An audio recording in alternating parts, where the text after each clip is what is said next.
And a very, very warm welcome to everybody. We're in week 9, Challenger Battle. We're starting out the week on a Wednesday for our season 1, which ends in a couple weeks as well. We got our 16 teams that have registered up for the Challenger Battle this evening. And also I'm joined by Airless Tomato, who's going to be taking over this Wednesday slot from next week. What's up, Airless? How's it? Are you excited for tonight? Are you keen to see how things get operated inside PUBG Africa? I mean, this is going to be your spot from next week. Yeah, 100%. I'm totally hyped for this. I mean, it's definitely something to get used to, but it's interesting to see how PUBG Africa functions on the inside. And I'm looking forward tonight personally. Like, I've watched the streams in the past, and there's some hectic fights that can come out in these battles. 100%. Flight path though, going from south to north, going to end over just Tora, going to go through Graveyard as well. A couple of teams are already getting themselves out of the plane. We can see that the friendly fire guys going to go quite fast south here. And last night we saw Tricksters making kind of their big return. They were Blowwell, but they renamed to now Tricksters. And you got the pleasure of casting them yesterday on the Scrims. And how did you find them last night? They came out absolutely insane, pulling out a couple chicken dinners there, and especially a big shout out to Mingo. I must quite say he impressed me last night when he got down to the 2v1 on XVG, and he managed to actually clutch it up there in the end and killed Chrissy in the end. So a big shout out to him. A round of applause. I mean, I was not expecting that coming out from the Tricksters. And Mingo's already started. And Mingo's already started. Go. Mingo will get a kill onto Survive Fighters Warriors there. Mingo with that Uzi already on the board here. So, like you said, Ellis, I mean, this guy, I guess, one to watch. It's good to see the Tricksters back, though. Team hailing from Algeria. So, it's really good to see. He does bail out straight away as Bisso. Going to try and see if he can spot out Mingo making his run. Could be he might be spotted out here.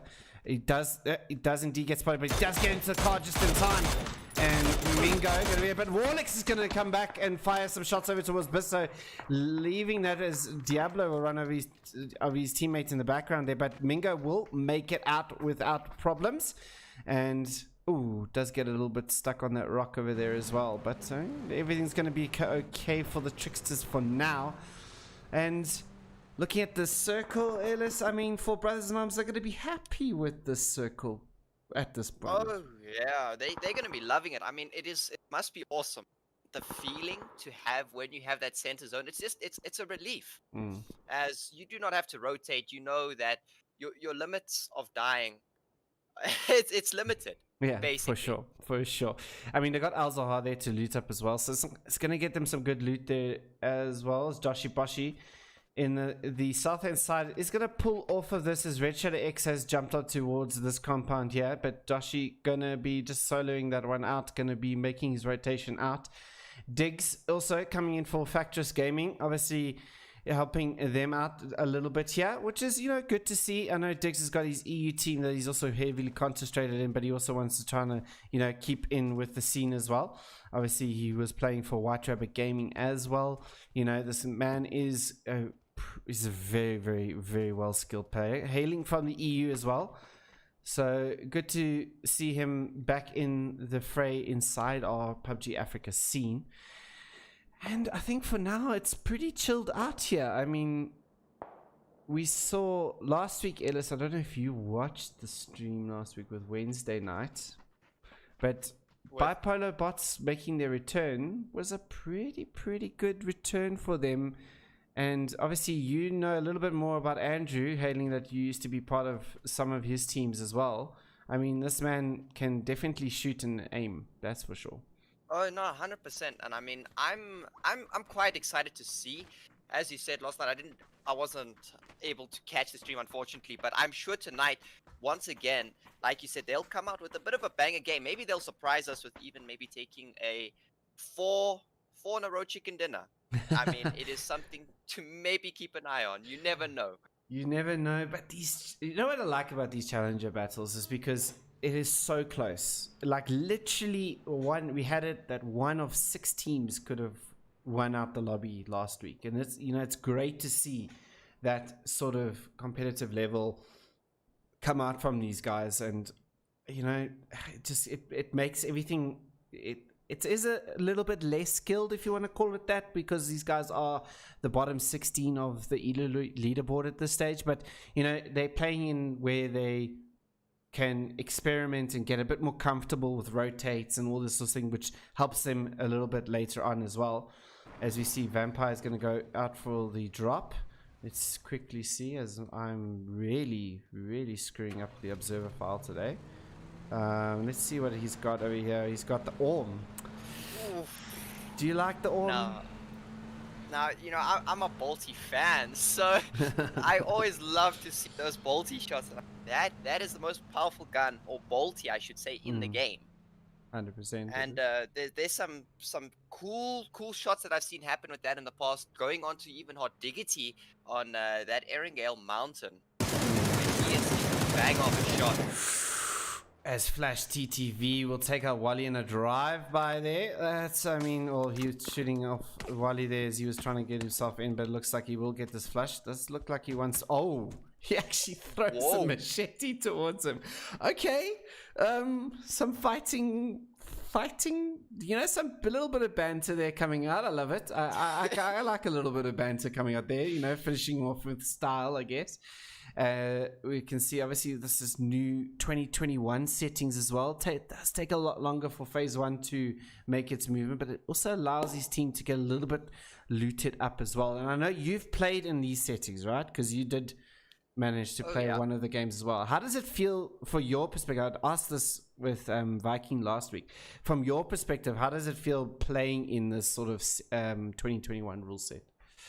I mean, it feels it's a big adaptation, I might quite add, because it's something that you're not used to. I mean, we were used to, in the first zone, it's land, get your loot as fast as you can, and send a rotate as fast as you can, because the zone's going to be in, and you want a good spot in zone. But now that the zone takes its time in the beginning to move in, teams have the ability to, maybe if they don't have that level 2 gear, just stay another minute or two to try and find that level 2 gear, which could benefit them in the end of the day when they engage in fights. So that is it's something to get used to, but it's something that I can definitely relate to, because it's so nice to have the level 2 gear and the time to loot up. Yeah, indeed. We see against the Last going to be making their rotation in towards the zone here, and shots will be rained out there from Microtech Esports. Unfortunately, I'm going to be playing the first game with the 2-man, having some issues there with one of their players, but also sporting their nice little new logo as well. Actually, kind of like their little logo. I kind of dig their logo, Microtech Esports logo. I think it's simple but effective. 100%. And I mean, yes, they've been quite of a new team. I mean, we know they did play for the Rusty Revolves in the beginning and then moved away, but I mean, they've been doing quite well even in the beginning with Rusty Revolvers. So these were 2 players that actually, when I chatted to them, they didn't really play PC as much. I know Frenchie did play PC, but DJ Epix has basically been playing PC now for 1 year, just over 1 year. Geez, okay, that's interesting.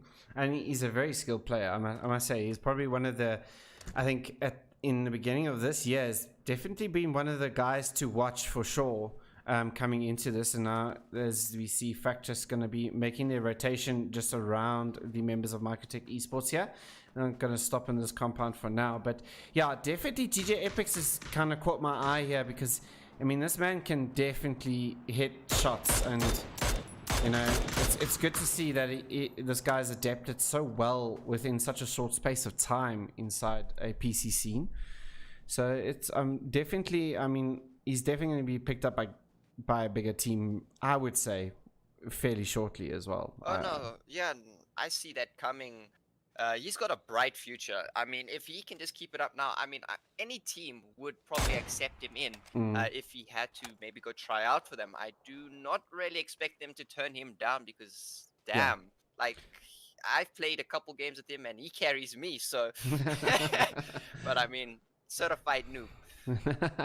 But I mean, yeah, I mean, he's definitely. I mean, he changed the fortunes there for Rusty Genesis when they were when he was part of that team as well. You know, they were mid level. You know, and he brought them up to a certain.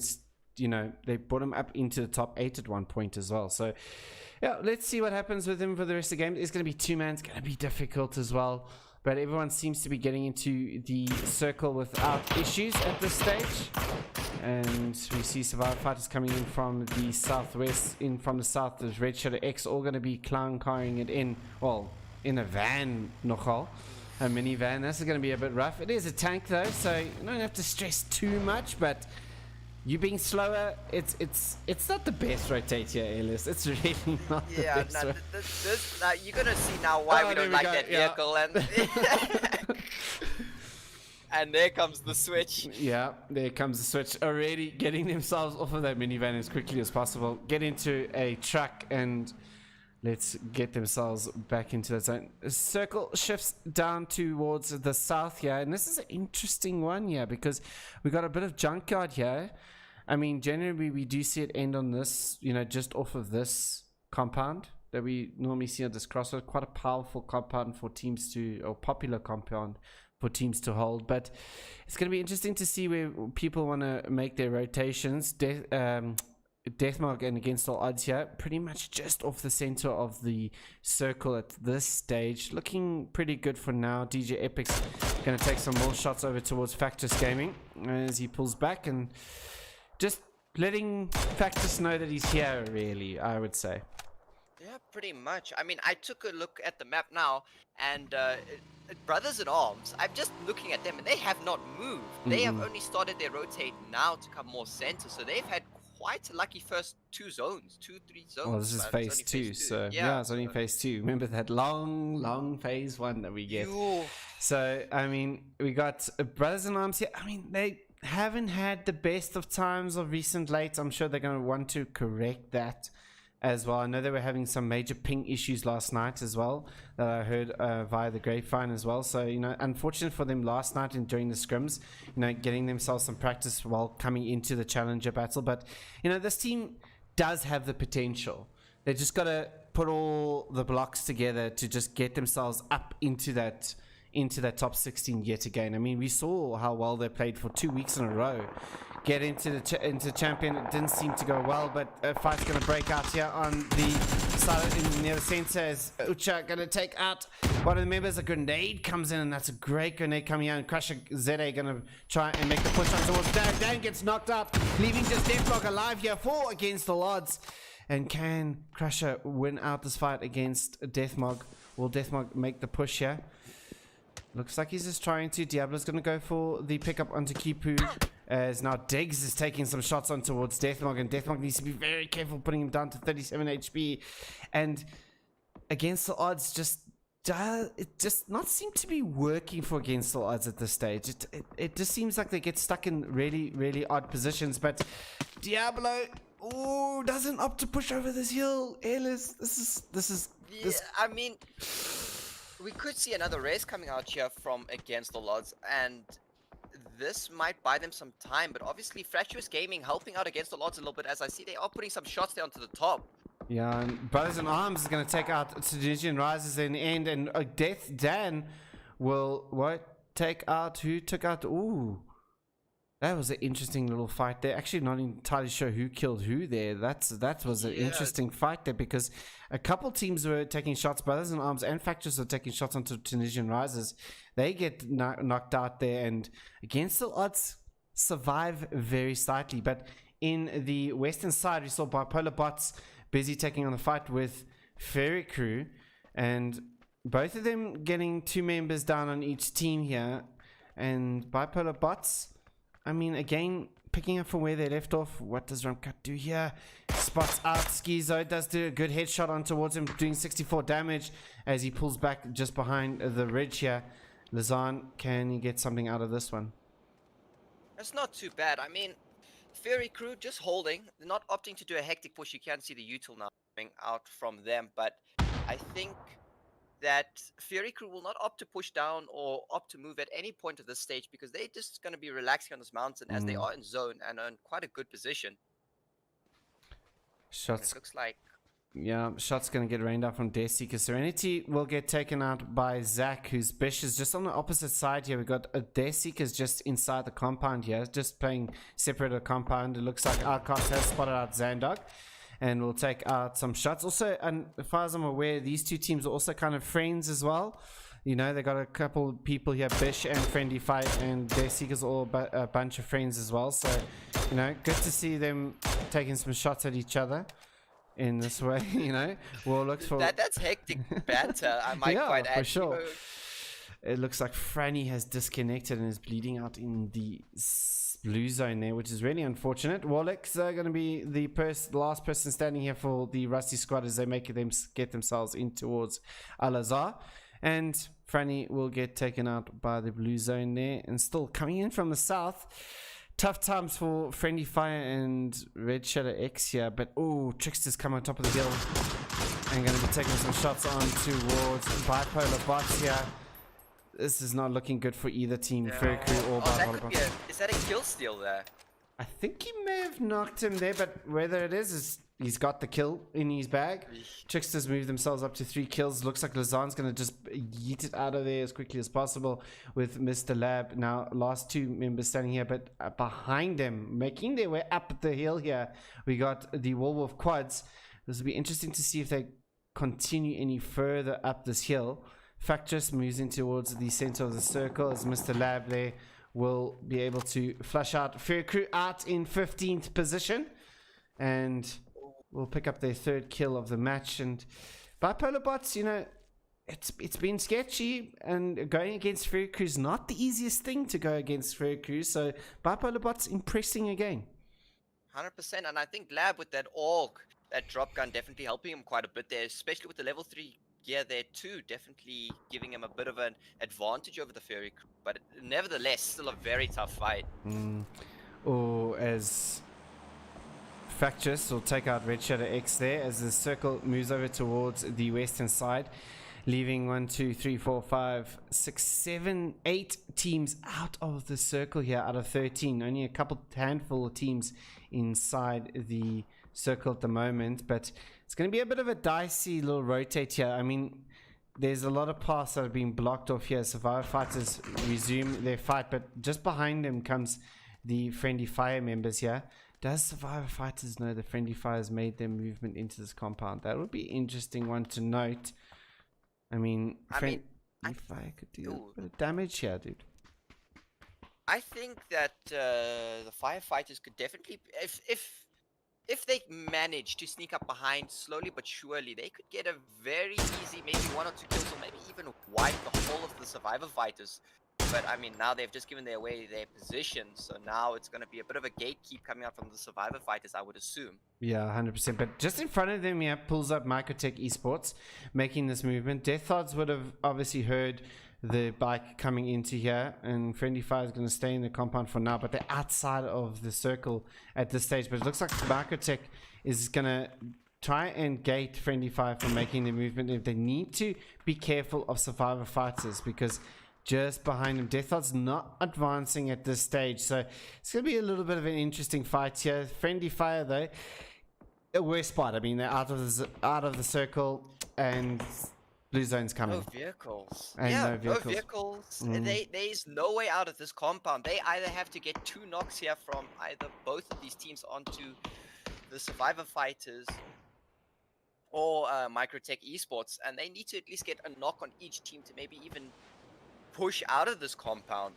Or I would expect to see some util usage now, and it has come out, it looks like, but from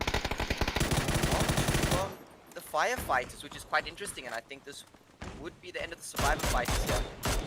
Oh, Friendly Fire, yeah. Friendly Fire going to be taken out. Ugly Monkey gets taken out there. Frenchie, as now we also got another member getting knocked out there. Pedro going to get taken out there by Survivor Fighters. GJ Epics gets taken out by the Death Odds, just leaving Frenchie left to survive for Microtech Esports here. Cans gets taken out in the background by the Blue Zone, and the grenades come down towards him. He does not know of Death Odds there to the side again. Microtech Esports will get eliminated by Survivor Fighters out in 12th position. Only 2 members there, which is a bit of a spot of bother there, but you know, for them it's not going to be Death Seekers will also get eliminated out in 11th position. And now the circle shifts up towards the northeast, and against all odds, seeming like they're gonna... Oh, Deathmark runs over his teammate there. Yeah. That's a bit of an unfortunate event there. Is on his second knock as well, so Deathmark gonna have to get there quicker than you would have liked. But behind the Smurfs comes Besh. Oh, good shots now coming out here from Besh. Or, well, the Besh team who's making a push here. And I don't know what's going to happen here right now. I mean, they do not need to initiate this push. They could just fall back, but it looks like they want to get some kills to their name. And they already do have 2 and now. The spray does come out, but Timon does return some fire here. I mean, what do you expect? Who do you think is going to take out the fight? Oh, that grenade is so good. Sorry to cut you off there, but that grenade from Zandog comes out and takes out 2 members of Smurfs instantly, leaving just Falcon left to fend for the Smurfs. He will be a bushwickie for now, as he will lay down to his belly, and the members of Bish just going to continue on their way. Another grenade is going to be popped over the ridge here, and will that be a case over there for them? That'll be interesting to say the least. But what a great little bit of grenade work, utility work coming out there from Bish. Really impressed there with the way they are dealing with that. But to the west of the area here, Warlex is busy trying to take on the fight towards the against all odds members. Deathmark just behind. Mingo is still left alive, but he's got the Groza in hand. Ucho will be taken up by Zandog. The members of Against the Odds is just getting obliterated here from Bish from behind, focusing on the Tricksters, and Deathmark, nothing he can do but just try and get himself into a safe spot, but he's in the range of the Bish members. Wallace also getting a couple shots taken over towards him by Bish, and Bish is doing a lot of work here, Elias. And yeah, this is an insane clutch coming out there from now Bish, but now they're gonna get third-partied by Timor Wolves. As I don't think they finished off Smurfs, so we cannot count Smurfs out of it. Falcon is still alive for the Smurfs. So will Falcon decide to maybe push up and maybe retaliate a little bit? Get some revenge for his team? I mean, that's something to also keep a lookout for, because these sodas can cause some real damage to a 4-man team. And it looks like the Tricksters now are in a bit of a predicament, as Mingo is going to stick a res there. Yeah, inside the smoke for now. Going to stick that res, get his teammate up as quickly as possible. Joshi Boshi going to get a knock on towards the member of Battlegrounds, and Molotov Man will try to peek the corner, and he'll get eliminated out in 10th position. Factors Gaming up to 6 kills now, doing some good work here along this little ridge here. Really getting themselves a couple of kills as they make their way up here. Does Dig spot out Deathmark, as he will now peek this little ridge line fairly shortly here for Diggs, and it'll be interesting to see what he spots out here. He's got the SLR and 8 times in hand. We'll hear the shots getting popped off there. Does spot out Bisso, and look at that shot coming out from Diggs. A really good aim, and Bisso's just trying to swivel himself around there, make sure that he's harder to hit. Zandog spots out Diggs there as he takes some shots in. Falcon's just going to hold inside this little crevice just below. Oh, can he get the shot through that angle? That angle could just be that angle he needs, but Diggs is going to retreat from that one, as Tricksters now make their push on towards Survivor Fighters, or allow Survivor Fighters to make the push on towards them. This will be the Grazer play coming out here from Amingo. Needs to be careful, Mr. Lab, down below later on in the game. Survive. Mingo only has... Ooh, my apologies, Godfather, but Mingo only has 20 bullets. Ooh. In his Groza left. What is he going to do? That's not... Oh, there we go. His teammate drops him some bullets. There we go. That's what teammates are there for, you know. A little bit of loot coming out there from him. Survivor Fighters, though, it does not look... Oh, he is going to use the med kit now, finally. Army going to just get himself some meds there, but Diggs has spotted him out. And now he's going to try and make this rotation. He does spot out Diggs, but Diggs' headshot will confirm onto Survivor Fighters. They will bow out in 9th position, as Deathmark now going to take some shots over towards Factus Gaming, onto towards Joshi Boshi. But Diggs is going to push this on instantly. He knows where Deathmark is. And for Deathlock, I think this is not going to be the best of times. Oh, but he does get the damage through. And Deathlock now has to take on 2 members of Factors. And Diggs will eliminate against All Odds out in 8th position there. And Factors Gaming push up to 9 kills. I mean, this is insane coming out here from Fractures Gaming. I was not expecting such a fantastic game for them coming out here in the beginning. The first match tonight, and they're already owning what's in the lobby. But I mean, most of these teams are coming in here very, very prepared. And I think that has to do with the practice they've been putting in, the hours. You can see it paying off right now. Yeah, 100%. I mean, obviously Diggs, a well-experienced PUBG player as well, going to be helping out with some sort of rotations coming out from them as well. As we see now the Rusty squad looking over towards Team Wolf, as he's going to just slowly, but he can hear this, but he can, maybe if he pops over here towards Millie, he does indeed, he'll get the one knock home towards the Wolf quads. Bad Bunny trying to see if she can do it.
after we've averted the internet apocalypse, it would seem, here in South Africa.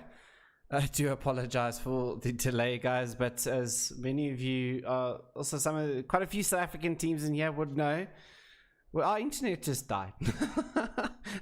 Yeah, out of the blue, it just went. Yeah, cheers, bro. And I do apologize to the last teams there for Bish and obviously Team Werewolf Quads. Obviously, for you guys, that was a big.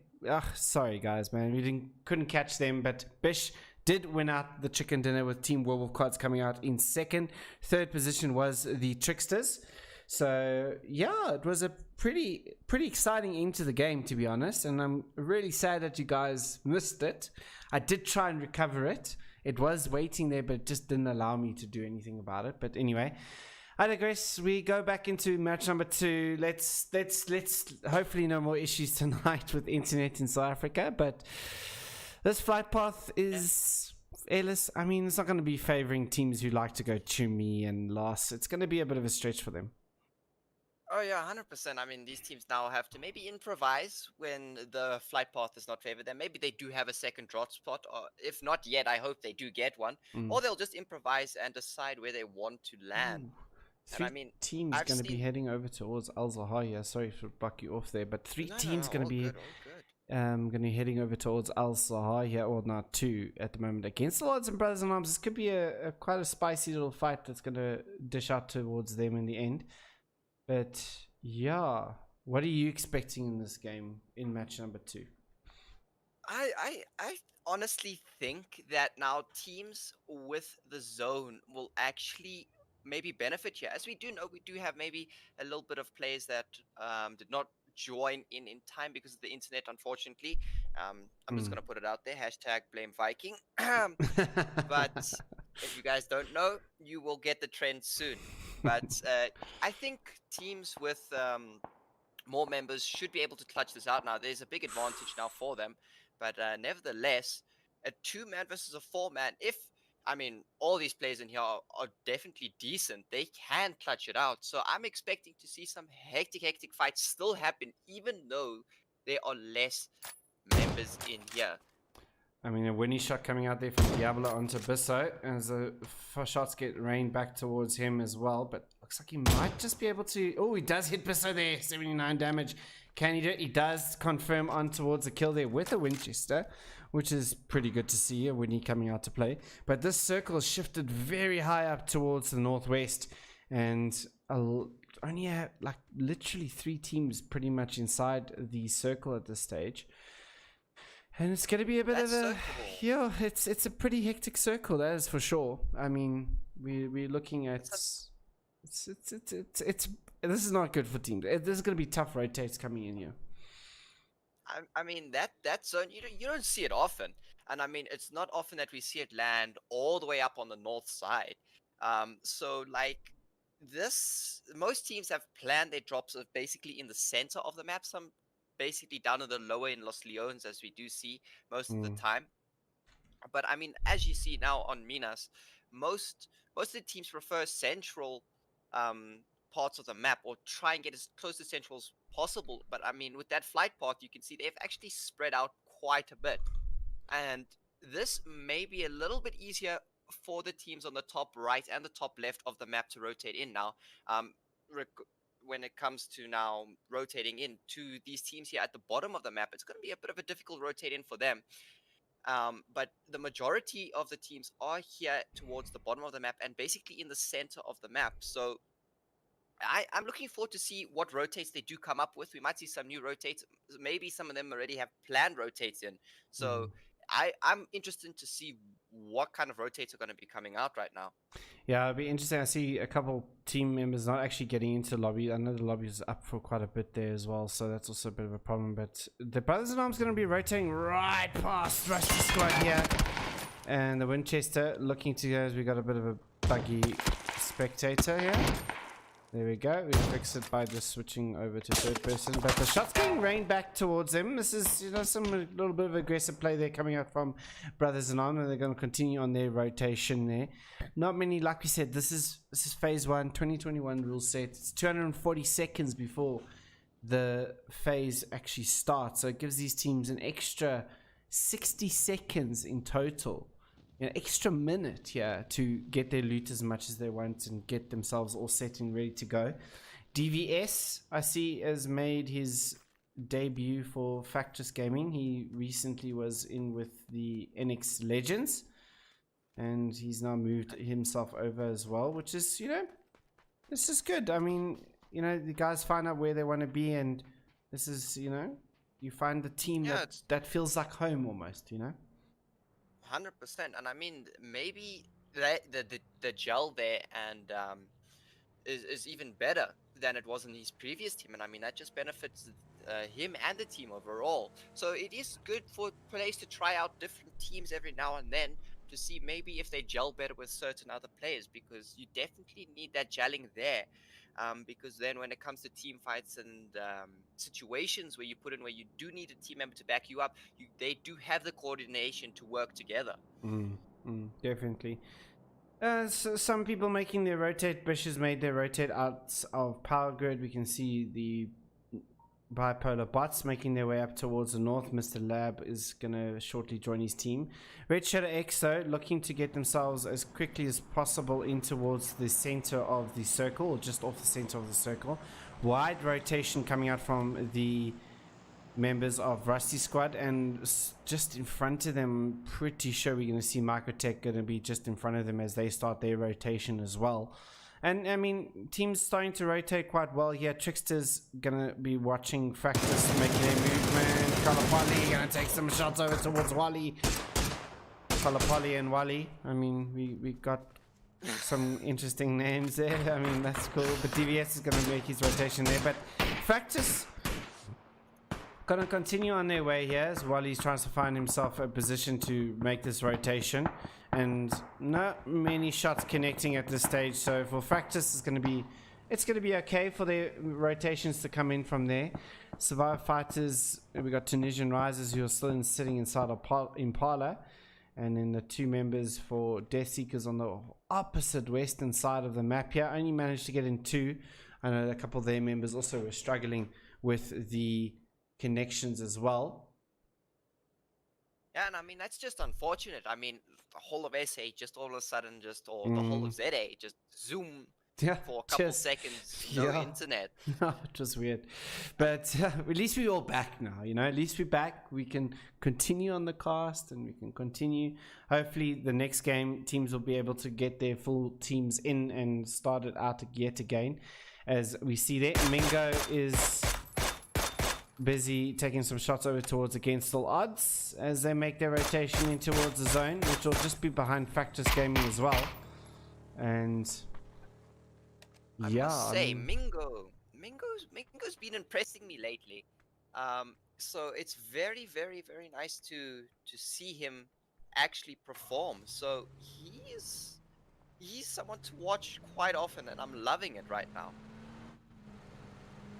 Yeah, I mean, like you said in the first game, he was quite impressive. Factus Gaming going to take some shots on towards the members of Against All Odds. Here, some good tags coming out over here from Factus as the rotations continue into the area here. And Joshi Boshi going to pull himself back here. Against All Odds is just getting caught up in rotation here. And are they going to continue up this hill here? And they might just meet up towards the members of Microtech, but it looks like they're going to make this a little bit of a U-turn, 90 degree, let's go over this way. Yeah, indeed they are, and they'll continue on the way. DJ Epic's going to take some shots on towards Against All Odds as well as he gets in towards there. Mars going to take some shots as they crash into the wall, and that Marauder is starting to smoke up there, and when that Marauder starts smoking, it becomes it becomes nerving. Let's put it that way, because the Marauders don't have a lot of health. 100%, and I mean, you want to get out. Once you see that vehicle health starting to drop and it's starting to smoke, that vehicle is gonna blow up. Oh, Falcon! You want to get out as fast as you can. Yeah, definitely. But Falcon will take out Dan there. A great shot coming out there from Falcon, but Frenchie's gonna take on that shot and eliminate Falcon out of the game. But Dan, can he be revived here? I mean, against the odds went through literal hell right now. That's the best way you can describe. They had, I think I counted now 4 different teams shooting at them on their rotation. That's insane. 100%. Yeah, That's insane. I mean, for them to even still like be in it right now is you need to be thankful because it's 100%. not often you see that. 100%. His brothers in arms now taking the fight on towards the Tricksters. 2 members of Tricksters getting knocked out straight away as Vampire gets taken out by Nano in the background. And Smurfs will get eliminated out in 16th position. Can Rambo spot out Colapollier? Does indeed, and he takes some shots over. Doesn't get any connects though at this stage. But the 2 members of Tricksters are busy bleeding themselves out here. Warlocks, can he do anything to maybe save his team?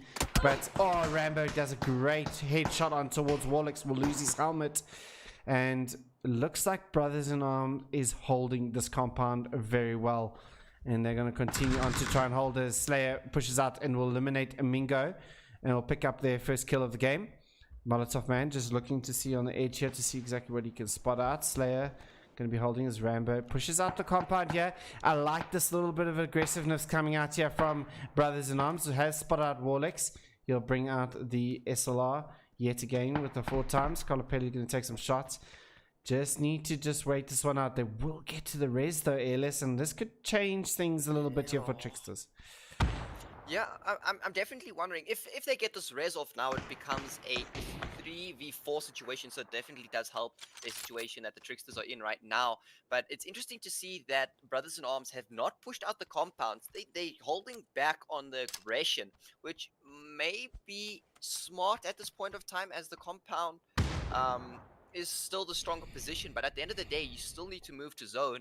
So maybe it is best to get this fight over and done with right now. I don't know. What are your thoughts on that? I mean, definitely need to, but Molotov Man will take out Warlock as he tries to get himself out there. Gasman will confirm on towards him. And I agree. I mean, at some point, you're going to have to do it and get themselves there. The wall will block the grenade there from a Shock, who is Loki. Just Loki got a bit of a ban there on his account, so he's playing with a secondary account. Just so everybody's aware, it is part of our rules now, as wanted from the players in the scene. As now Shock will or Loki will take some shots on towards Gasman. But yeah, you're right. Need to get themselves out of this. The circle is busy. The blue zone is busy closing in, and they need to get themselves into a better position. And the longer they wait, the less space they're going to have in the end of the day. But here comes a push as we leave that fight on towards the Rusty squad from Microtech as they take out one of the members. Heinrich, is he going to get knocked out here? It does just go below as DJ Epic's trying to do as much as possible. Franny is going to come from behind, but he gets instantly turned on there by DJ Epic's. And DJ Epic's doing DJ Epic's things here at the moment. Serenity, last member standing here for the Rusty squad members. As now, what do they do? Serenity still engaged in this fight at this stage, but it looks like Frenchie may be the first person to meet up with this. And Frenchie going to take the shots on towards Serenity, and Frenchie will close that fight out, and Microtech will annihilate the Rusty squad out in 14th position. Great job coming out from them, and the fight inside blue zone is continuing here. Airless, Brothers in Arms, Rambo's been knocked. This is going to be tough times for their rotate now. They need to get this raise as quickly as possible and get themselves in. I definitely think, yeah, I hope, I fingers crossed that they've got vehicles somewhere at least parked back there.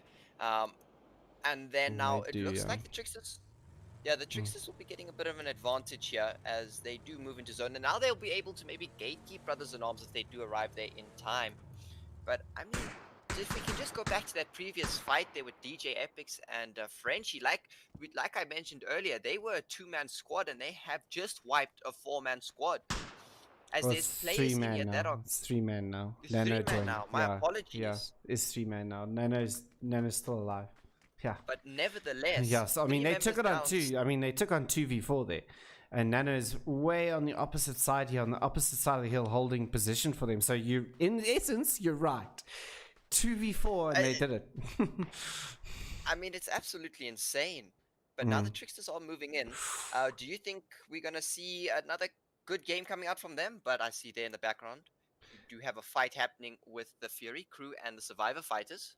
Yeah, definitely. Furiku and Spyfighters are just about to get into a little bit of a skirmish down here, but the circle has moved over towards Le Cobb, and that could be an interesting ending there. Could just be south of Le Cobb, depending on what happens in the next couple of phases. Medea making his movement up over towards the Survivor Fighters, and a great knock coming out there from Medea.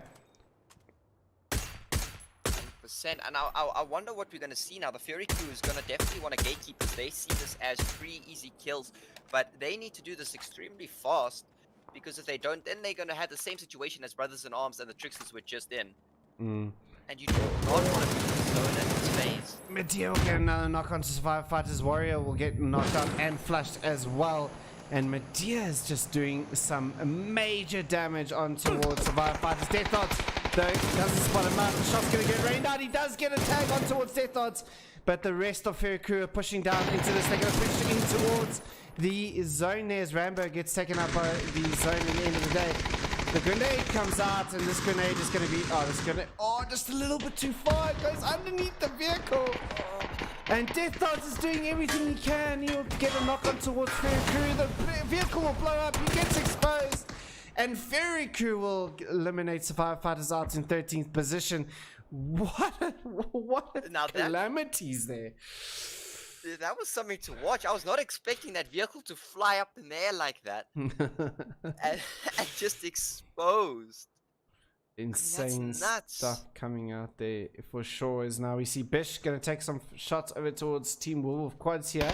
There does spot out Griffin as he tries to make it. I know that Team Wolf Quads I think also came in only 2-man, which is really unfortunate as well. What can Griffin do here as he spots out Zach? He does take out Zach there, and that's a good job from them. But Xander will push up on top of him here, and here comes there on the opposite side. Great work coming out there from Bish. Some good team play coming out there from Bish as Team Werewolf Quads will get eliminated out in 12th position. Circle just about to pop and about to show us where it's going next. Medea will get taken out by Diggs as they try to make their way in towards the zone as well. Diggs going to make his way up the way there, and we're going to be ending off the club here, I reckon. Oh yeah, it's gonna be a hectic ending. I mean, maybe we even see an ending in the city. That would be something to see. Yeah. But we never know what's gonna happen.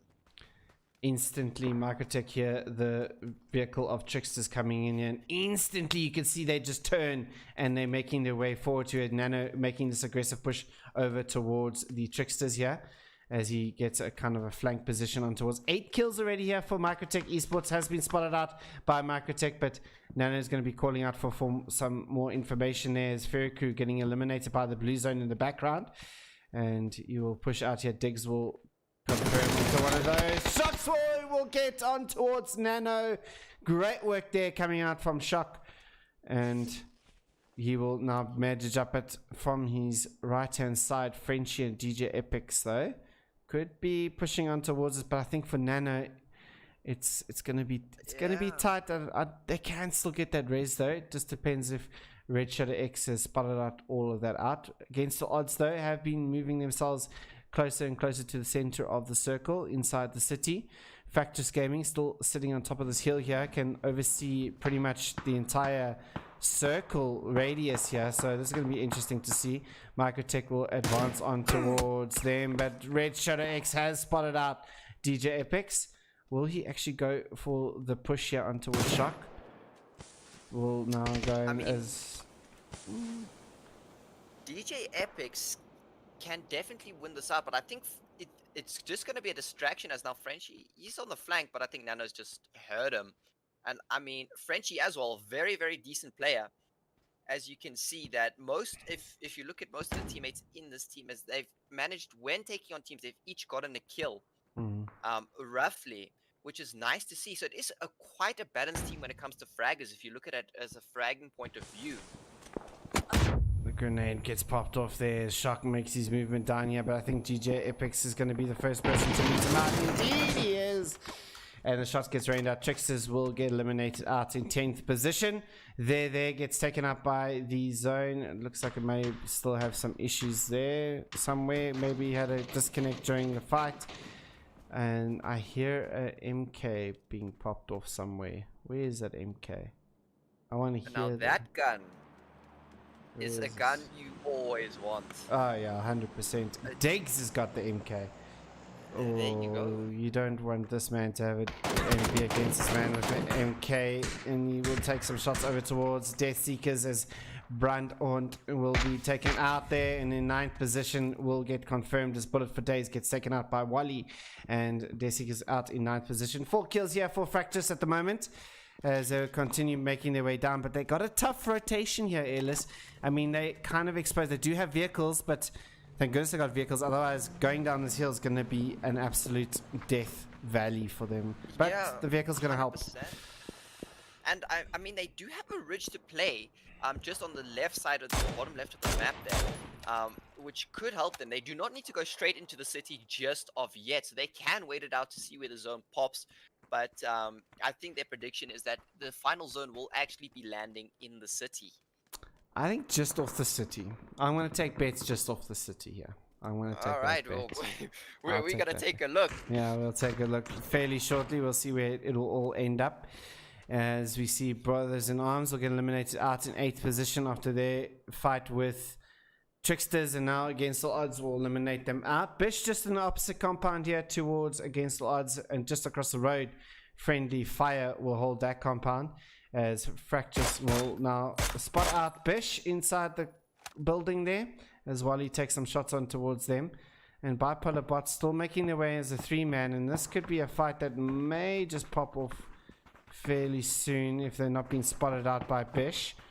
I mean, Rumcut makes his rotation across the road here. They're going to come up above the opposite side. This is good, a little bit of rotation coming out here from Bipolar Bots. I like it, but has Bish spotted them out? That's the question. They're trying to figure out where they can survive without Fractus busy shooting them in the back. I mean, Fracture's got a good position. Yeah, this is very, very interesting. I mean, it's not often that you see these teams so close together, and Mars with that SKS. A headshot coming out from him. And this might initiate a push for Against All Odds. But it looks like they'll be sticking. I mean, crossing roads is like crossing rivers at this point in this type of zone. It's gonna be death. So I don't see Against All Odds pushing this if they're going to wait for the circle to pop, but the Red Shadow X and Microtech Esports going to be taking on the fight. In the side there's Falcon from Red Shadow X going to take out Nano, and it'll be his second knock of the evening as Frenchie pulls himself back here over towards them as they do get Conjuring down for Red Shadow X. Frenchie though, can he win out this 2v1 situation as the Rez is getting dealt with? Falcon gonna make the road. He does get it, but Dalek gonna be able to trade that one off, and he's gonna see two of his friends. He's now against two members of Microtech as now they make their rotation. Probably DJ Epic's gonna go for the res. He's also gonna take some shots before that. Does have some time. Frenchie's first knock, so he should be okay. The grenade comes out. I do not know why this is happening recently, and that might be a good nade. Just off of the nade though, but Fractus comes behind this, and Red Shadow X gets eliminated out in 7th position. 5 kills here coming out from Fractus. Now the fight can resume between Microtech and Fractus Gaming. The grenades come out. Not really going to be connecting onto anybody at this stage. Does Microtech know that this is coming? It looks like it, and they're going to get their rotation and leave the situation straight away. That's good, smart work here from Microtech. 100%, but if they do not go into the compound right now and they decide to play the ridge, I don't think it's playable. I think Fractus Gaming may be able to spot them out if they stop on the ridge, but it looks like they will be opting to go into the compound. Yeah, and that is the smarter move to do. Yeah, for now, they can play this little ridge line in front of them, but they're going to need to be worried about the teams that are already inside. Bipolar Bots have got themselves across the road here, have been taken up by Zandog on the area there, but 4 teams now will situate into Le Cobb. For now, big rotation coming out from Nano and Frenchie right to the edge of the zone across the road as well. That's an interesting move there from them. I'm just not sure it's the right one. Yeah, 100%. I do see that zone definitely not going to the north side right now. I do see it pulling back at least to the south side. But it looks like they're willing to take the risk, as DJ Epix has managed to split himself. It looks like there's a split coming out. But I think we do have a fight now. Yeah, Ramcat will get our Coconut Warrior. Will actually confirm and steal that away from against all odds in the end of the day. As Bish make their movement up in towards the zone. Only 2 members left, Zach and Zandog left alive yet for them. Friendly Fire still hold up in the compound across the road from him, still got against all odds. But the south side here is just completely empty now. Everyone betting that it's going to end in Le Cobb or just on the edge of Le Cobb here. And Bipolar Bots and Factious Gaming separated by a wall. And Gotta Millies is going to be the first person to kind of meet Factious on the opposite side. He's got himself pre-aimed on that corner of that wall there. And it'll be interesting to see what this comes. Looks like they're going to rotate themselves back here. And they're just going to hold this one out, Fractures. This is, you don't have to push all the time. They're playing this as smart as they can at this point. Diggs is going to make his movement to a different perspective here. And, I mean, this shows that Diggs is always thinking about the game. He's a very good player here. But he's trying to get a different angle on towards Bipolar Bots than where they would initially come from. So it's going to be interesting to see how that fight turns out. I wonder it'd be interesting to see if Bipolar Bots actually stay there or try and make the rotation. Zone shifts hard to the south. Oh, now we're going to see some fighting. This is going to get hectic, but Diggs is in a very, very nice position, as you added earlier. You can see that experience coming out from him definitely showing, as he does try and get, it looks like he's trying to get an off angle, and he's just trying to get as much information as he can right now so he can help out his team. And that nade may be a very good one. Oh, just does not go through the crate there. Dan is going to be lucky as hell there to get himself a raise there, but Microtech going to get themselves across the road during that thing. Nice little smoke wall coming out from them.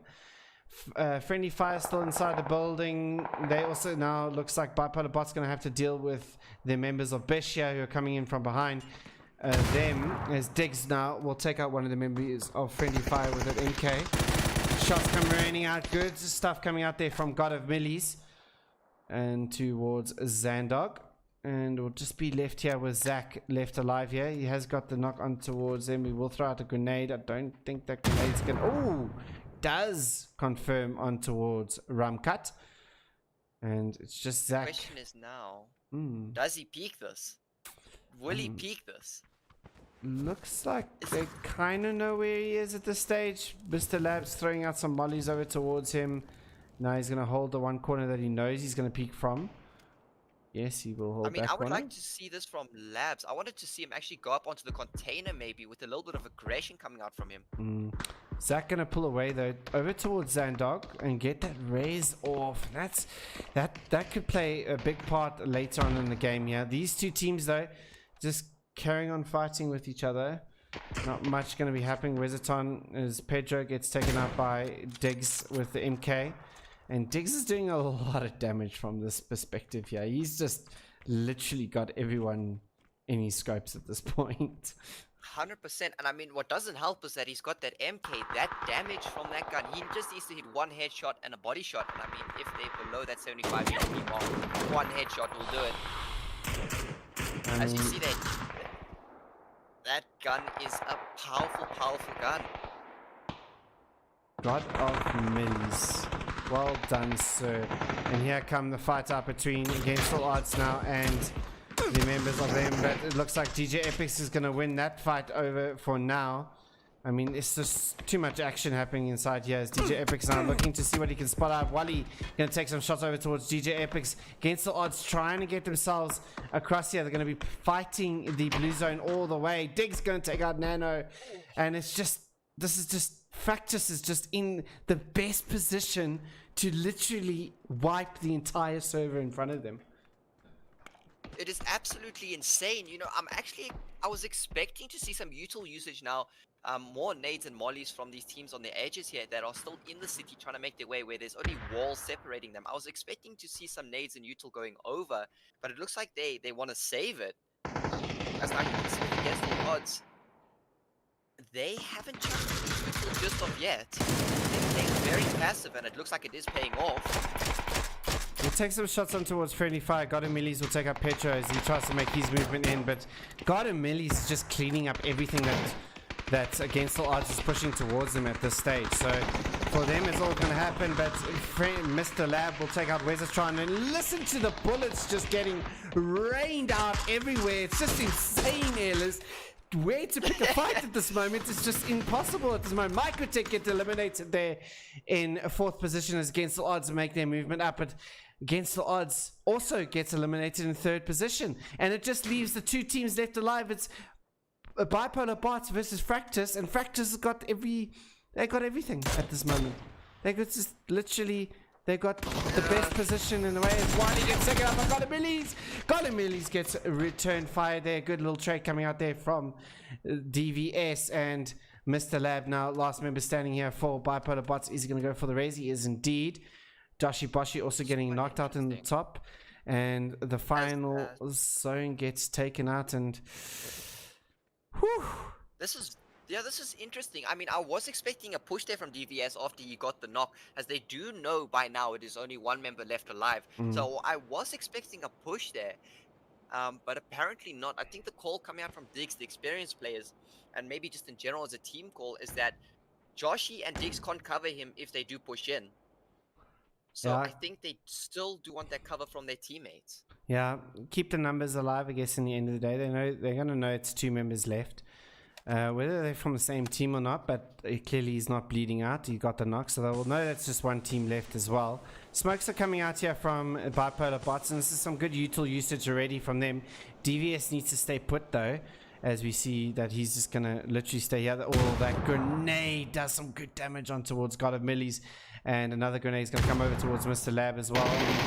Diggs going to just take some shots in towards there. Godemillies gets knocked up by the zone here, but DVS will eliminate. Fractus Gaming takes the chicken dinner with 11 kills in the end of the day. And now that is well deserved. Last game what an ending. They came out with 9 kills, and I mean this game they made it 11, and plus the chicken, they definitely wanted last game. Last game they were not happy about not coming first, but I mean now they have definitely got a well-deserved win. Yeah, 100%. I mean, that was just one insane game. There was so many fights everywhere. It's very tough for us to keep up with the amount of fights and the amount of bullets flying around, that's for sure. Yeah. I mean, that was insane. In second position, though, Bipolar Bots will finish out with 6 kills. A good round coming out from them, indeed. In third position, the Against All Odds members will finish out with a total of 7 kills in total. Yes, indeed, 7 kills. In fourth position, Microtech will finish off with a grand total of 12 kills. I mean, this team is insane. Like, what? Congratulations. 12 kills, I mean, with 3 members. Yeah. They really did a good job there in rounding up your top 5. Friendly Fire will finish out with no kills. But, whew, what an insane game. Let's take a breath there. We'll be back with Erangel fairly shortly, guys. We'll try and speed things up a little bit as well, obviously, because we had such a long break in between games because of the internet issue. Hopefully, we get everybody in. But, guys, we're going to take a short break. We'll be back with Erangel, so stay tuned.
Now that was something to watch. I was not expecting that.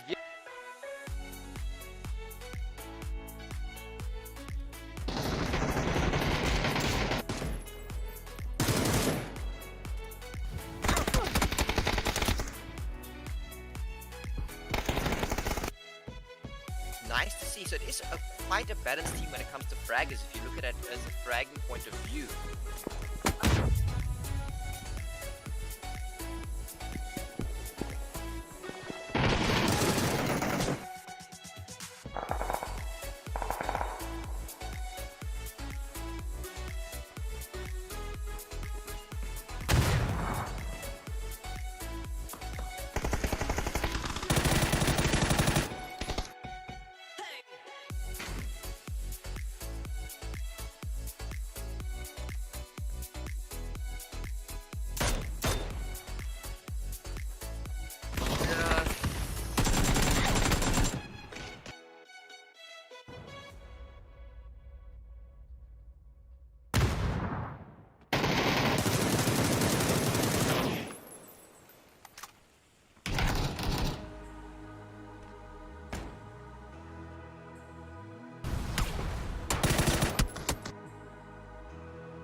And welcome back to match number 3 as we move on to Erangel for the final 2 games of the evening. We only play 4 in a challenger battle.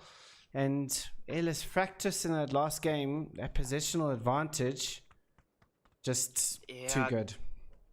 Yeah, putting them over the edge, actually giving them the chicken dinner. And it shows what key positioning can do for you in this game. I mean, positioning, don't take away the aim part of it. I mean, you still need aim, but the positioning plays also a huge role. Yeah, 100%. Everyone going to jump into the plane though. We've got 63 people, 1 missing, and that's just for Microtech. As far as I know, they're having issues getting their 4th in, but good to see that everybody's in, and we now have we got our full lobby yet again after the debacle of our internet apocalypse, 3rd of March, 7:45. Like a known thing. yeah, it's gonna be etched in history. Yes. It's gonna be interesting. And we see 2 teams gonna be heading over towards Malta, Red Shadow X and Tricksters. So Tricksters, knowing that XVG is not in here, going to be taking over their normal drop spot here, which is Malta. So it's going to be interesting to see going further. Survivor Fighters, it looks like they're going to be heading over towards Sixpack alongside with Fairy Crew. So it's going to be kind of a few teams going in towards the south. And in Pochinki, we see Brothers in Arms are going to be taking it. So it's an interesting little move coming out from them. And yeah, let's see what happens from here. Diggs is going to go in towards Razak. Deathmark's busy watching that one out. Looks like he's going to take on the Esports. That's sitting down over here as well. So they can... Oh, Ocha, his teammate will get it. Deathmark will just fall behind that. Will he remember to pick him up? That's the question. Indeed he does. I mean, that Esports... I've seen some dangerous stuff happening with that Esports where people do get run over, as now we've just seen happen. With the Fury Crew and the Smurfs there. Yeah, Fury Crew, Smurfs. Oh, this is an interesting one. Kingon's going to get punched out there in the end, as he does get run over there. So Lazan going to take him out. So coming back to that, obviously that Razak Esports drop there. I don't get run over. We all know that. I mean, against the odds. Cough. I don't get run over there. You see, it's because it's my spot. But anyway, it's your thing. Yeah, it's my thing. I don't get run over. That's it. But circle does pop, and it goes very hard to the northeast. And for the Death Seekers sitting in Stalberg, going to be smiling a little bit there, I would imagine. So they're going to be quite good. And then we got Microtech sitting inside Yasnaya. Pedro making an advancement towards Yasnaya on foot here. No gear, nothing. Probably going to go for the Dace here and rotate himself out here. Because if he goes into Yasnaya near GJ Apex here, it's not going to look so good for him. Yeah, he's going to unfortunately be taken out of this game.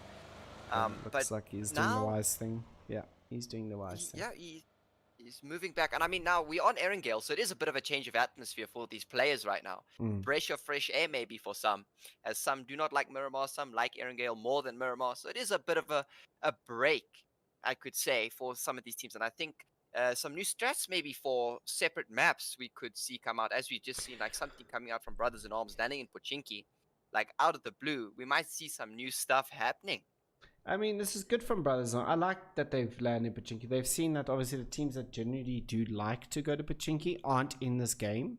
So, I mean, take that gamble and go to Pochinki and you might be the only ones in there. So, I like that Brothers in Arms, are looking at the teams inside the lobby and going, well, these oaks aren't here now, so let's take it. We can get ourselves a couple extra points maybe, because we can get looted up and all the stuff like that. So this is good.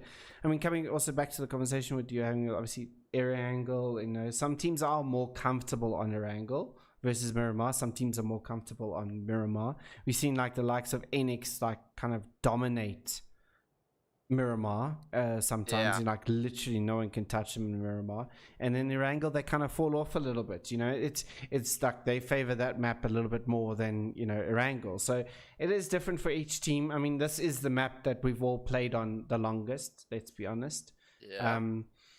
I mean, it is our first map. It's been remastered, but still kind of the same setting that comes out here. As Pedro now going to take some shots over towards the members of Microtech. Get Nano to a little bit down on his HP there, but he is alone here. He's going to have to be a bit careful here. I like the fast rotations, though, coming out from Microtech, though, because they've just sent it out of Yaznai into Streamer Hill. And I wonder if they... I do think they know someone did land here. I don't know if they've spotted him out just of yet. They but have. It looks Nano like they got shot up by Pedro. So he did. My mistake. My apologies there. I did not catch that. But I think this is... I like the aggression coming out now from them. I mean, look at Frenchie already.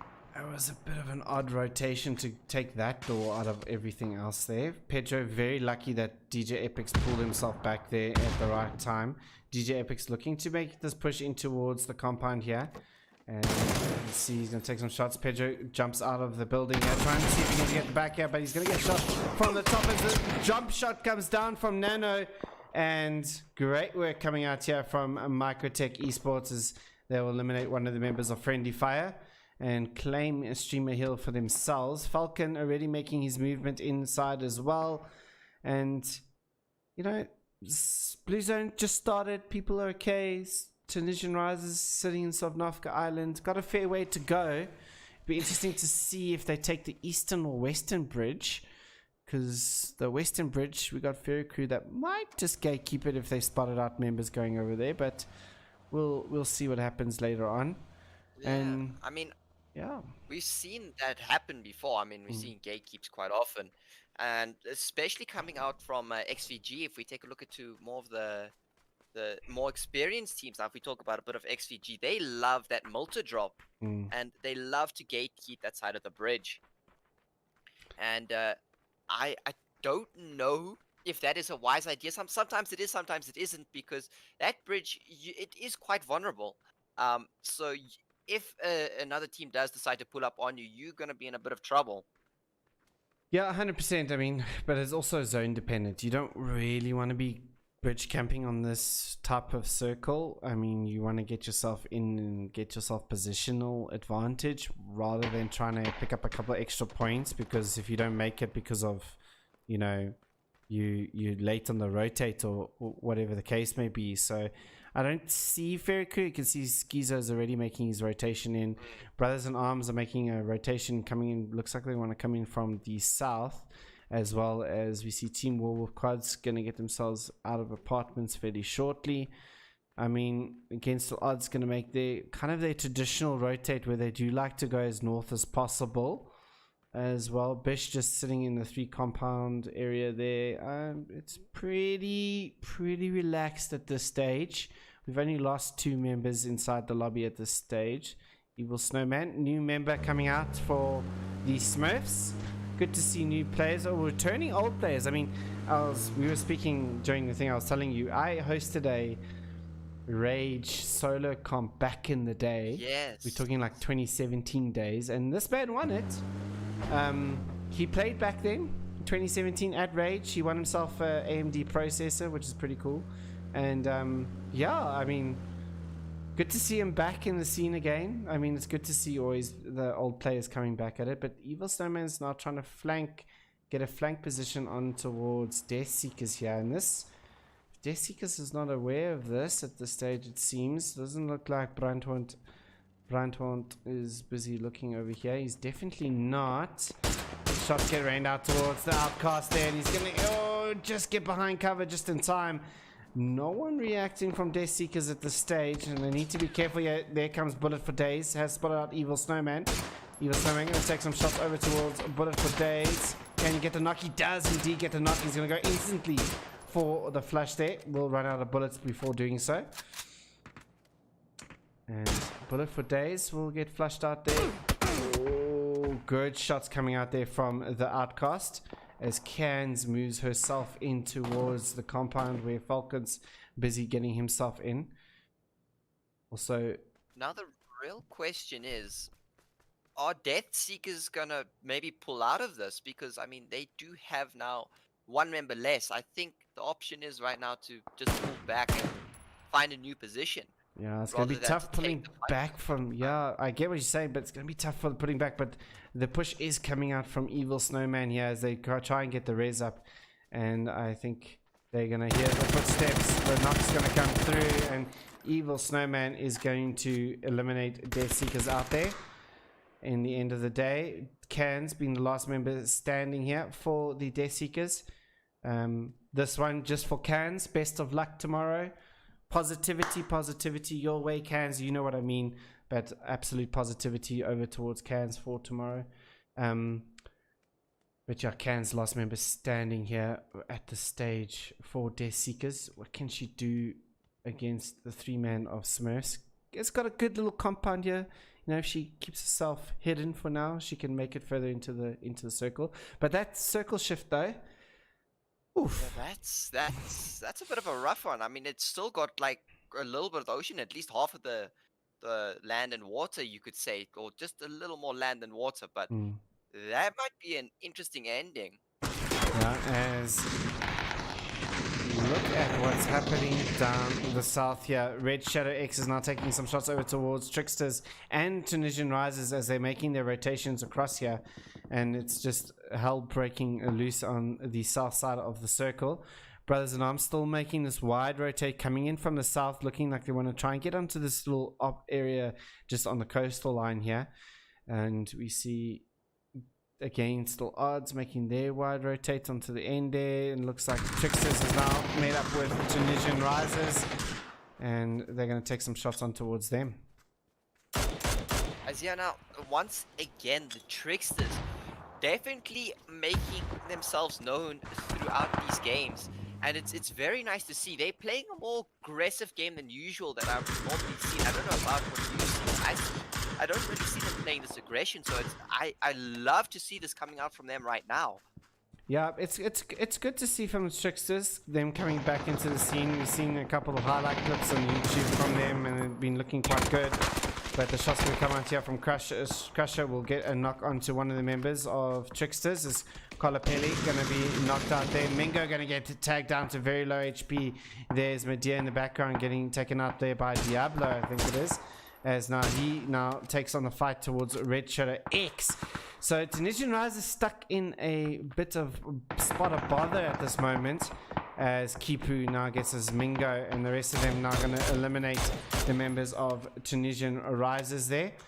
And yeah, I mean, Tricksters holding strong here, can get the pickup on towards Colapelli, and looking good for themselves here at the moment. Does Diablo have a good sightlines on towards him? Looks like he's just going to pull himself back here, but he's taking on quite a bit of fights here, Diablo. I mean, two different teams at the same time.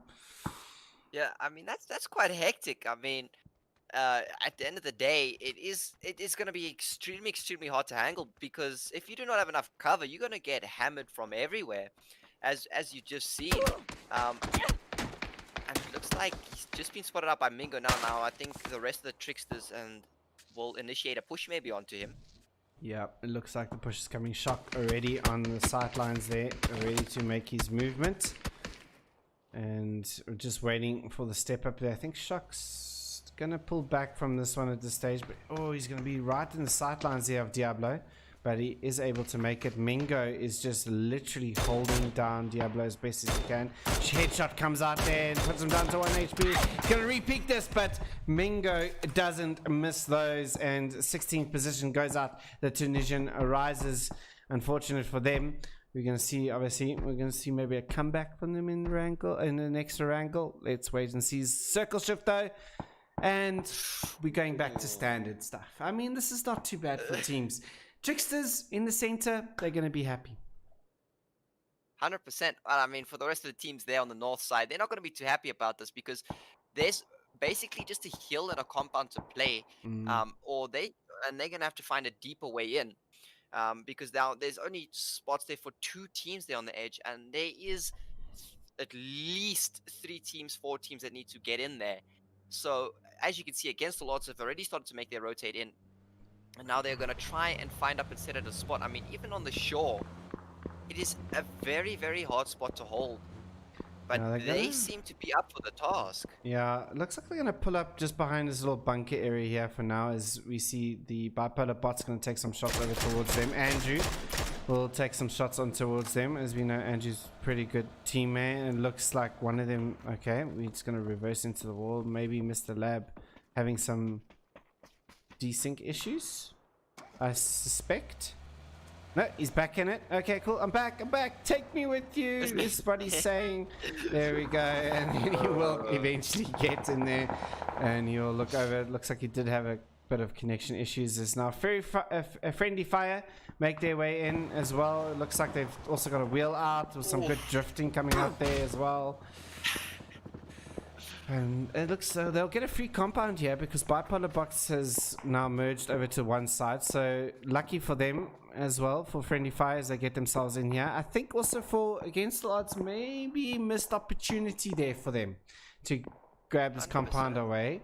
But no, for now, they're going to continue on their way. And it looks like we're having a fight on the northwest side of things, as Millie will take out one of the members of Rusty Squad, pull himself back there just slightly. And it looks like they are ready to go and finish this one off. Here is the Team Werewolf quads. We got Serenity and Warlocks left alive here. We'll spot out one of the members as the shot comes running. Griffin will get the knock on there.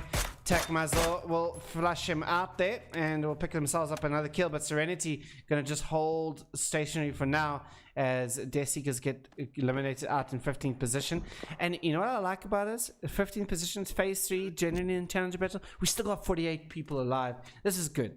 Yeah. It is going to get really intense real soon. And that's a nice multi-shot coming out there from Evil Snowman. Oh, what a shot coming taking out there. Headshot coming out from Griffin towards Griffin there from Evil Snowman, and what a shot there with the K9. And he will continue using the K9 here. Can you get another shot? Falcon will take out Takmazir. Millie, last member standing here for the Team Werewolf quads, as Evil Snowman pushes himself a little bit back there. But great shot coming out there from Evil Snowman. It's what you like to see, hey, Ellis? I love those shots like that. I mean, people hit shots like that, I go crazy because it is not an easy shot to hit. So when you see it, it is something special, and definitely that feeling that it gives you, it's something that it will last a long time. Yeah, 100%. Millie gonna check out a Molotov, and that could be almost a good Molotov. Evil Snow. Oh, that is a good Molotov though. Right on top of Falcon there, and he is gonna continue, but he's not gonna burn for long. The wind in his hair with the open windows, but Millie will get the knock on towards Falcon there. Can he finish it off? He can't. Evil Snowman will confirm onto Millie, and Falcon will survive yet another day there. But what a shot there from Millie. Take a bow, man. That was great stuff coming out from you. And circle shifts to south, and look how many teams in the north. Yeah, this is gonna be another intense ending, just like last game. We're gonna have bullets flying left, right, and center, and Mingo manages to take out Venom from Against All Odds. He does, and you'll confirm with the flush there as well. Yes, you were saying? What are you expecting now from Against All Odds as now they make their rotate in? Where are they gonna fit in this zone? This is kind of Against All Odds. Oh, great shot there from Kolapeli on towards Deathmog there, and the grenade's going to come out. Is it going to be a good grenade? Oh, just doesn't bounce over, but the rest of these teammates coming in here. But as I was saying, Against All Odds, when it gets into these positions, this is their Achilles heels. They go out in separate ways, and the rotations don't seem to just work out for them at these stages. And I feel that's kind of their biggest problem at this stage. For them, especially as Slayer gets taken out there by one of the members of Bipolar Bots from the side, as they were trying to push on towards the Survivor Fighters, and it looks like he's going to get confirmed as well from Mr. Lab. Indeed he does, leaving just the two members, Molotov Man and Rambo, for Brothers in Arms. Looks like Mr. Lab is still lagging out there, unfortunate for him. But yeah, like for Against the Odds, it just doesn't seem to work with them when the zone's not in their favor. And I think that's like I said, their Achilles heel at this moment for them, especially going forward. And Mars just gets As you can eliminated. Yeah, you can see that any slight mistake that happens with this amount of teams in such a small zone right now is gonna cost you your life. There is no room to mess up right now. Everything you have to do has to be perfect. Yeah, as now Feriku going to take on Fractus. Does get the one knockout. Last member surviving here. Joshi Boshi has spotted him out as well, but in the end, he does get flushed out. And Feriku will get eliminated out in 12th position. In the background there, we see the Microtech, or I think Microtech may have taken out Inexmers there. Bipolar Bots will eliminate Survivor Fighters on the opposite side there. And some shots being rained out there from Brothers in Arms. Molotov Man will get Mr. Lab and knock him. Bish will get out in 9th position. A lot of teams falling at this stage, as expected, kind of, because of where the zone and amount of teams coming in from the north. But Molotov Man going to continue taking shots over towards the Bipolar Bots. Friendly Fire get taken out in 8th position. Was just the last member trying to make his rotation in from the north. As I said, this north hand side, especially just in front of Tricksters here, above Tricksters here, is going to be that Death Valley, as we've seen right now. Puka going to get out there and out the car. That's a great work there coming out from Against All Odds. Whew, just, I mean, game, not action. Yeah, I mean, against the odds, I mean, besides that rotate that didn't do them too well, they are still hanging in there. And now they've managed to secure a drop. One member alive. I mean, could see a miracle coming out here. And maybe he just makes it into zone. Quickly just want to see what he had in there. Well, he had a Groza and he didn't take the Groza. Okay, so he kept with the Burrell and I think he's got an SLR. Yeah, Burrell and SLR. Yeah. And Microtech gets eliminated out in 7th position as Fractus pushes on from behind them. And they will pick up a vehicle for the cause as well. As we see, Red Shadow X is doing a good job here, but Fractus has spotted out Red Shadow X out in the open there. And Red Shadow X needs to be careful. They just fixated on trying to eliminate Against All Odds. But look what's coming in from behind. Brothers in Arms on towards Red Shadow X as well. Here come Bipolar Bots as well into the same position here. These teams having a similar idea here. Can Rambo win out the fight here? Have they spotted them out? That's the question. Shots get rained out here from Rambo. Doesn't connect the shots on towards him. Golimillies goes down there from Rambo. Mr. Lab. Oh no, I push away from the fight. Unfortunately, Mr. Lab gets taken out there by Mr. Molotov. And leaving just Andrew left alive here for Bipolar Bots. He's going to go for the res. And so will Molotov Man go into res for Rambo. And the grenades coming out here, and here come Red Shadow X as well. Molotov's going to be thrown in towards the building. And Millie's is burning there. Does get burnt out as well. Oh. Brothers in Arms gets eliminated. Andrew trying to fight for his life here against the Red Shadow X. He doesn't see him to the side of here, and he will get taken out. Whew. Just too much stuff happening. That was nuts. That was nuts. All these teams and the person who actually Uchka, the person who actually wins out of all of this, because two teams get eliminated and this man's just Red Shadow X turned on a dime, went for the kill on towards Bipolar Bots and Brothers in Arms, and he's the one who survives this one out with the level 3 gear. There you go, the miracles just happened for him. It has indeed. Colapelli, right? Gonna see spot there. Can he win out the fight? This is gonna be interesting now coming out here from the Tricksters. They are in zone. They could just stay here. They don't need to initiate a push just of yet. And they could wait it out, but it looks like Diggs will already get one member from the Tricksters, and that's Mr. Mingo, unfortunately eliminated there. I mean, what do you expect? Who do you think is going to win out this fight right now? At the moment, Fractus has just got a positional advantage yet again over them. Yes, they don't have the zone or the circle at this stage, but the thing is, I mean, they definitely got...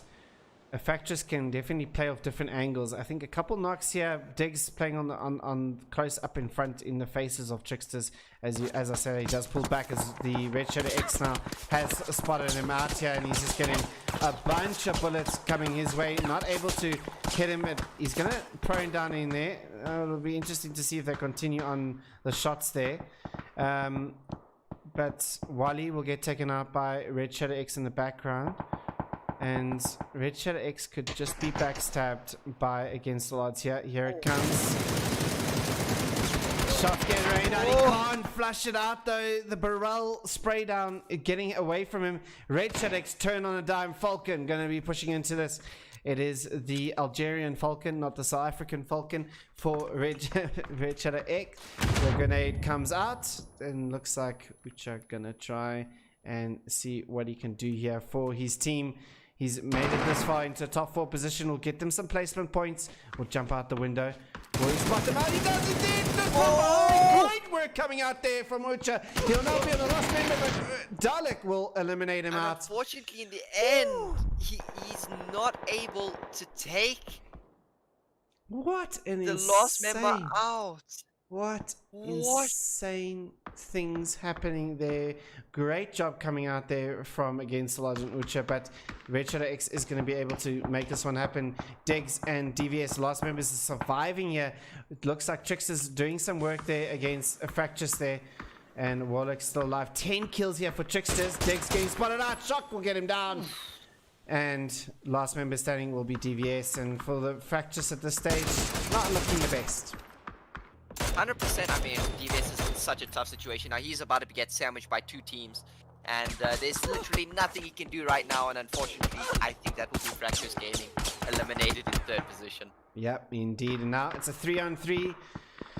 Tricksters versus... Oh, and there goes Kolopeli's helmet there as well.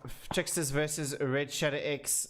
10 kills or 11 kills now for Tricksters, and 7 for Red Shadow X. 8 in the end for Fractious Gaming.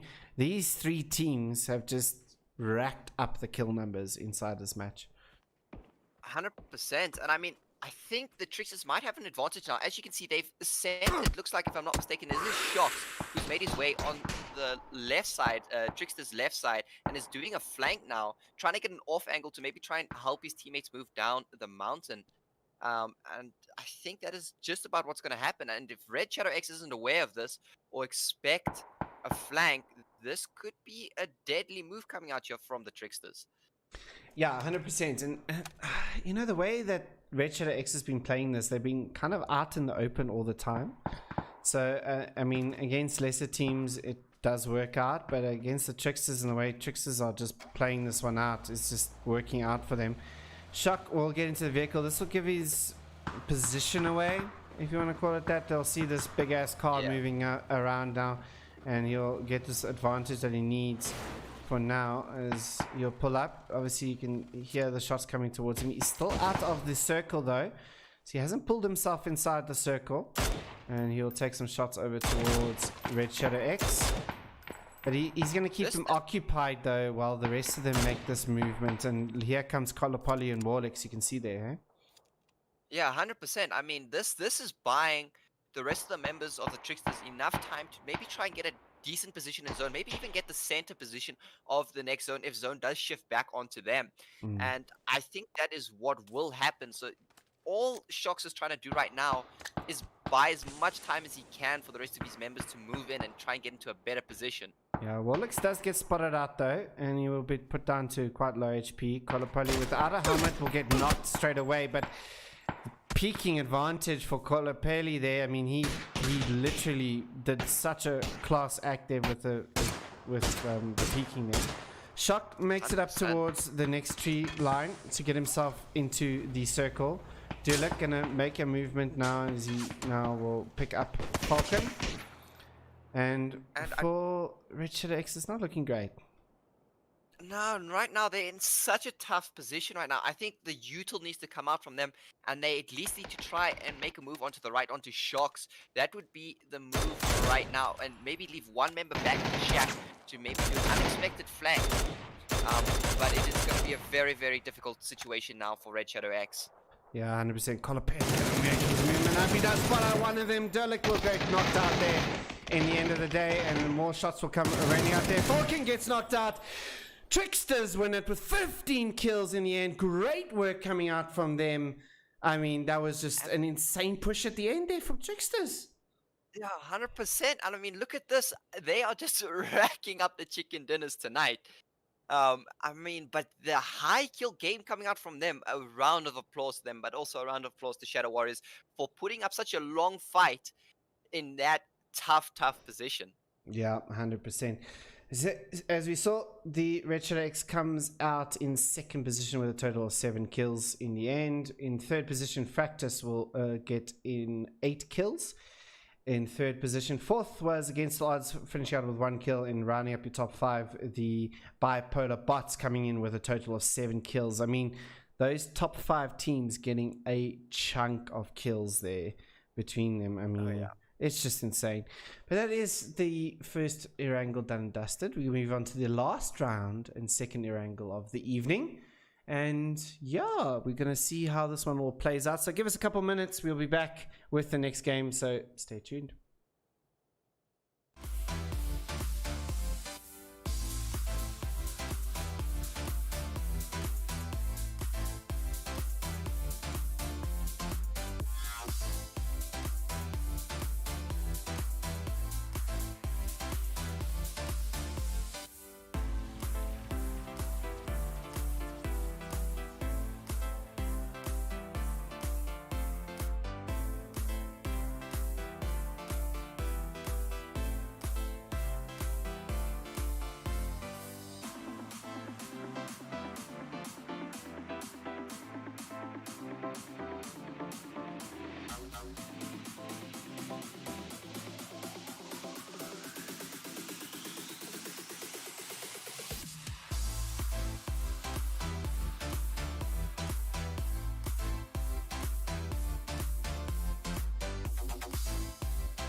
rather than to take the fight.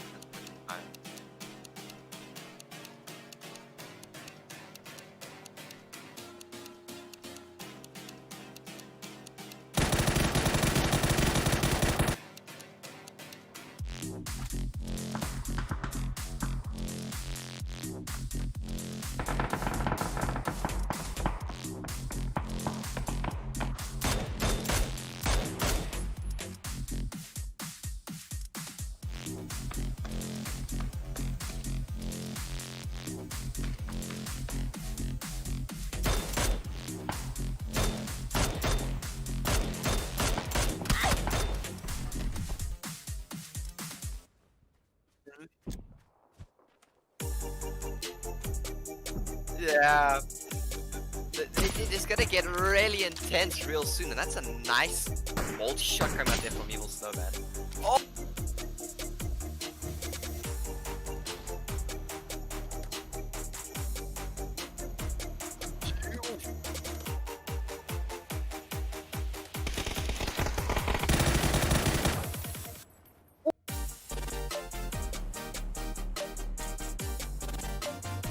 Yeah, this is gonna be another intense ending, just like last game. We're gonna have bullets flying left, right, and center, and oh, bingo! Manages. What are you expecting now from against the Lotties? Now they make their rotate in. Where are they gonna fit in the zone?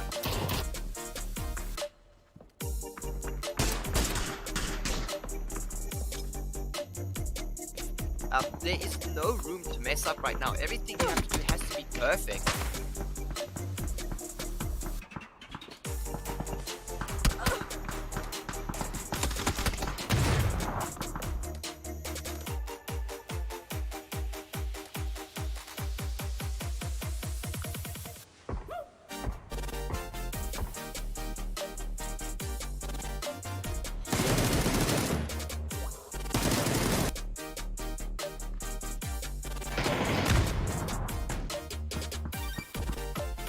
This.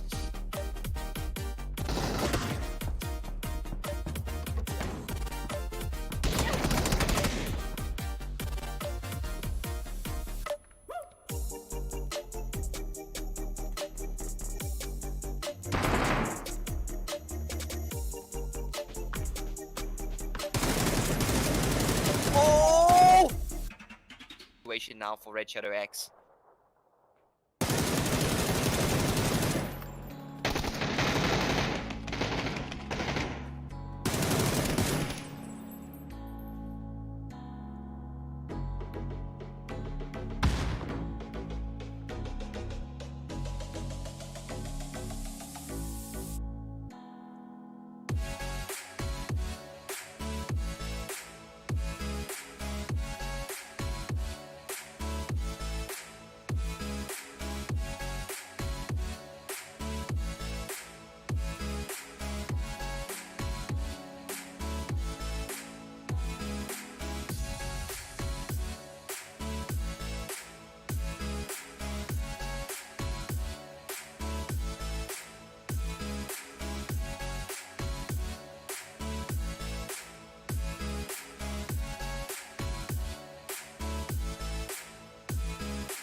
And welcome back, everybody, to the last round of the evening for our Challenger Battle inside Week 9.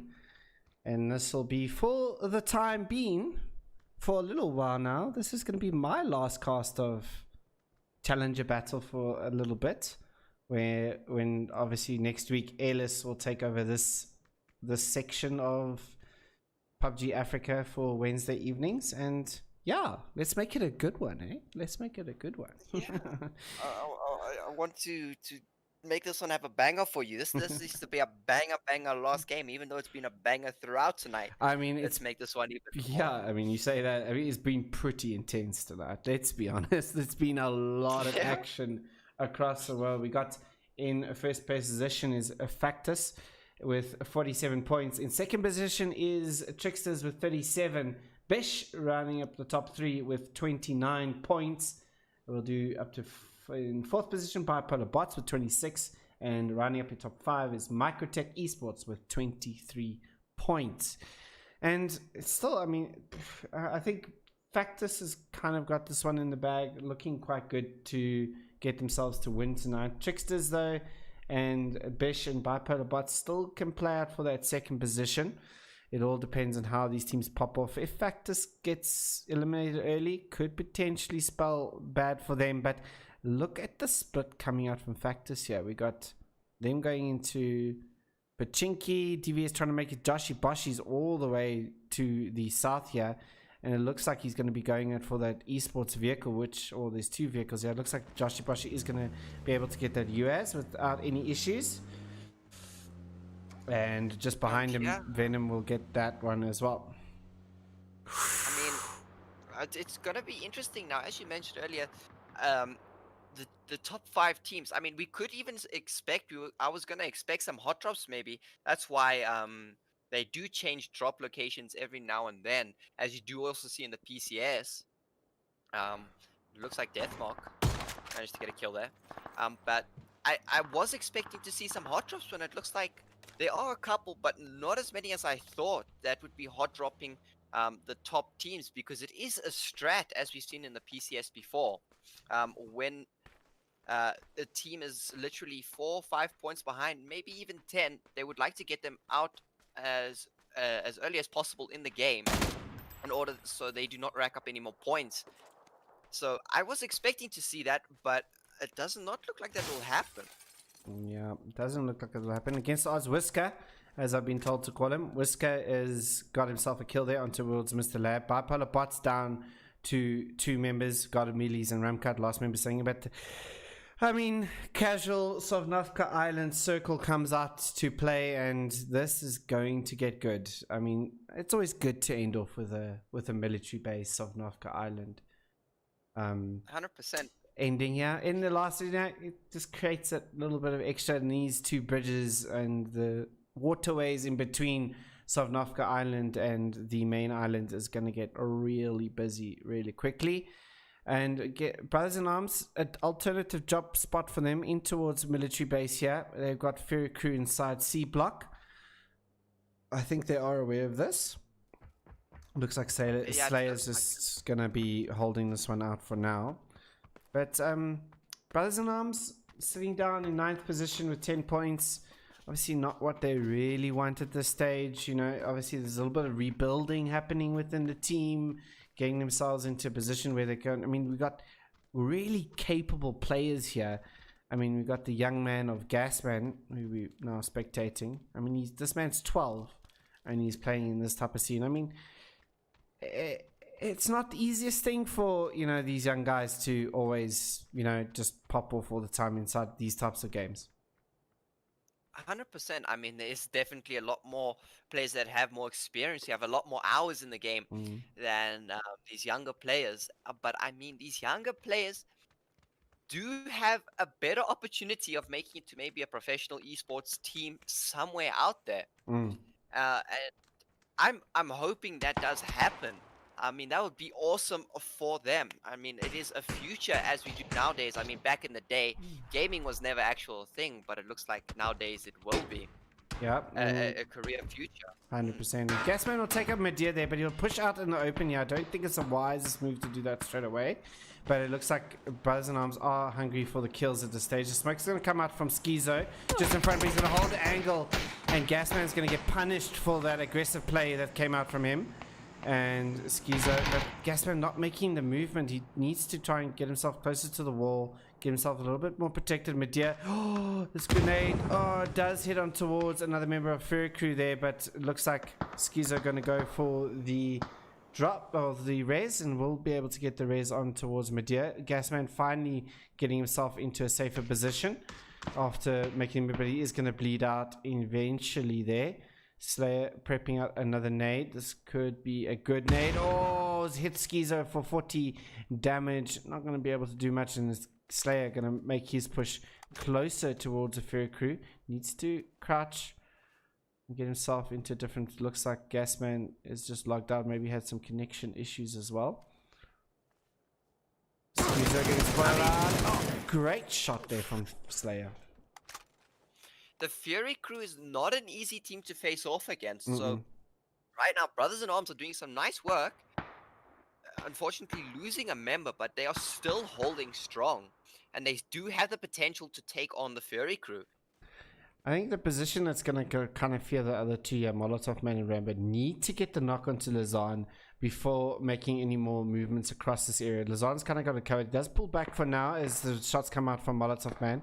But Lazan's got this kind of gateway covered here at the moment. So Slayer is kind of separated from his team against three members, and Medea will get the knock on towards Slayer there in the end of the day. And Rambo and Molotov Man will be the last members left alive here. Medea going to go across the way here. Try and see if you can spot out Slayer as he moves just behind the building here. Molotov Man trying to get that cover, and we'll get some shots on towards Medea. Can get that headshot, may just take him out because he has no helmet. But like you said, Brothers in Arms holding this one not too badly here. Yeah, I mean, I do think right now that the Fury Crew do have it in the bag, but I mean, this fight does still have a lot of time to commence, because as we've seen with that 2021 esports settings, I'll say it once again, is that first zone, as you've also said, that first zone is a long time before players actually need to rotate. So it does buy them some time to fight in melee base too, so they won't expect any more teams to actually pull up right now at this point of time. Yeah, true that as well. Maybe also need to make the decision for the other two Brothers in Arms members as Mars gets knocked out there from Griffin. Griffin will push down instantly to try and flush out against the odds member. I like that he kind of gave himself some cover before actually taking on the shot, not just out on the open. Whisker going to pull back as well because he's also low on health as well. So against the odds going to make that movement back. But on top of the hill here, Fractus will be just literally laying into the members there as Lazan gets taken out. Whisker will take out Millie there in the background. And Fractus just gonna literally hold this one out as Whisker will confirm on towards it. Bunny does also get knocked out there from Deathmark, and it looks like Deathmark gonna finish that one out as well. And for the Wall of Quads, it's just gone from bad to worse for them. Yeah, I mean, it is unfortunate right now running into against all odds, but that zone is forcing fights to happen, and it's something that they're just gonna have to try and do. I mean, you gotta try and fight for a position somewhere, and if you can't, the best thing to do, as what just Tech Mesa did, was get out and just maybe try and snake it in, is the better option for them right now. Yeah, a lot of teams, I'm trying to get them find themselves exactly where they want to go. You can see we got 1, 2, 3 teams on the eastern side of the map inside boats, making their rotation in towards the zone. And here come also the we're gonna see also Microtech gonna make their movement. Tac Mazo is gonna spot out this rotation just in front of them. I want to sit here with this for now because Microtech's making the rotation in towards against the odds here. They're gonna come across Whisker, who's just driving in front of them here. The shots are gonna get rained out towards Frenchie. No drive-bys coming at this stage, as the rest of them are gonna make the movement. Are they gonna use the ferry to make this movement? Oh, please use the ferry. Now, please use it. I must say, they have to. I mean, you don't see a lot of teams using the ferry, because you never know if it's going to be camped or something, but it is a new feature. And I mean, it looks like a Kessel also going to be using the ferry. I mean, this is what it was made for. I mean, exactly. I like this. I dig it. And you know how difficult it is to shoot a moving ship in PUBG at this moment? It is super difficult to predict where your shots are going to come from. So, I mean, TacBaser, while it's still going to take some shots on towards the Against the Odds members, and he's going to make his rotation in now. Obviously, going to try and get a pickup on towards Griffin, and those circle stops, shifts over towards the western side. And we've got a lot of teams trying to get themselves in through the western side of the map. Deathseeker's still on the rotation in the boat. It looks like the rest of Brothers in Arms have pulled away from military base, leaving Ferriku to continue on their loot. But it looks like the Rusty squad going to be holding up for a bridge camp here. I like this. I think it's a good idea, because definitely where everyone has to kind of rotate their way through, it's going to be difficult. 100%. I mean, if they hold it a bit longer, I think we just might have Micro Tech Gaming pushing over that bridge, and we may be able to gatekeep them. But we just have to wait and see, as now Mingo manages to get it off onto Vampy from the Smurfs. Yeah. Vampy will get eliminated there. Falcon just about to bleed out. Just Evil Snowman and Kinghorn left alive here for the members here. And Evil Snowman's just going to hold that area as Falcon does bleed out eventually. Looks like Kinghorn wants to get himself into a better position. Evil Snowman does follow the Colapelli, but his head's getting exposed because of the damage in the wall there, in the crack in the wall there. He does pull himself back there, but Colapelli is looking to try and finish this one out. Does he spot him out? He does indeed. Great work there coming out from Colapelli, just leaving now the Smurfs with one member left, and that is Kinghorn. The grenade's going to come right over, will bounce off the roof. And Werewolf Quad's making the rotation. This is just scary stuff everywhere. I mean, right now, you don't know what's going to happen. It is so unpredictable, as there is no set movement for these teams. So you don't know what's going to happen. And even with the fights, like we've just seen, or both me and you today have seen some insane crashes where teams have the similar idea, and it all ends up in one big fight. I mean, that's what I like about the Challenger Battle. It's not like, I would say it's less structured, because these teams are still like, you know, getting themselves into like that structure that they need. And this is why I love these Challenger Battles, because it is so close on the top. Things are just everywhere, and it's just such a good watch for everybody and for these teams as well. It prepares them for the unpredictability, and when you get predictability in front of you, you thrive even better. Do you get what I'm trying to say? It's the 100%. Unpredictability of here prepares you for the predictability inside Sunday's champion battle. Molotov Man with that VSS is going to take out a member of the Tunisian Risers of TNG. Diablo is just going to be picking this one out, but he doesn't win out that fight. Rambo going to take out Kipu there in the background, and it'll be just a 1v1 now at the stage. Can he do it? He does indeed. Rambo will pick up a kill. Molotov Man will get himself down the stairs as quickly as possible. Looks like he's going to continue. 3 kills here for Brothers in Arms. I mean, every single point counts to get them inside the top 8 for now. 100%. I mean, they are literally 2 members left alive now. I mean, they have to do everything in their power to stay alive. If they've got a snake, they have to snake. But I mean, the fact that they're taking on fights as a 2-man is really, really good, and they are winning out the fight. So it is very, very nice to see coming out from them. Yeah, Trickster's going to take the fight on towards Team Wolf Quads there. Griffin going to go for that res inside phase 3 just behind it. Can just jump in towards his Dacia and get themselves out as quick as possible. But bingo!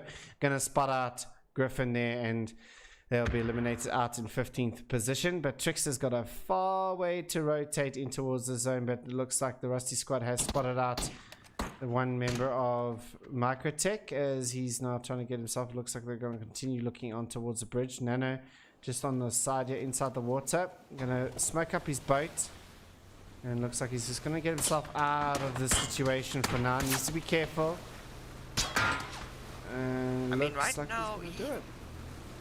Yeah, he's managed to do well for himself. He was in a tough position, but now he's gonna manage to get himself out of a dangerous situation, and he will meet up with his team and hopefully push into that compound that is still open. Yeah, Kingon gets taken out in his rotate, out in 14th position there from a Falcon and from Red Shadow X, and that vehicle's busy coming to a slight stop. Whisker, Venom, and Deathmar gonna make their rotation in from the western side of the circle, and here comes Furry Crew on towards Survivor Fighters. We saw earlier on Furry Crew obviously getting the best of Survivor Fighters, and can Survivor Fighters return the favor here? They got the positional advantage here, Ellis. 100%. I mean, I think the Survivor Fighters could come out. They do have the higher ground. And this is a big advantage for them. They just need to play very passive right now, hold the angles, peek every now and then to get a little bit of info to see where the Fairy Crew members are at. But right now, the Survivor Fighters have a big advantage because of this high ground. And it is not an easy hill to push. So we can expect a very, very intense fight about to break out. Yeah, 100%.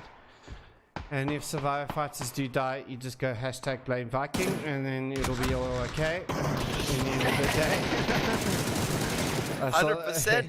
Warrior will get a knock on towards Schizo though, so Survivor Fighters are trying to hold this one off, but Bandier will come from behind and take out Warrior, and it'll just leave now Bisso over here left for the Survivor Fighters. Gets tagged up quite a bit here, and he is just the last member. Furry Crew doing a great job here to push up on towards this compound. Bisso going to make his movement, going to get spotted out in the back, and he just makes it inside. How does he do it?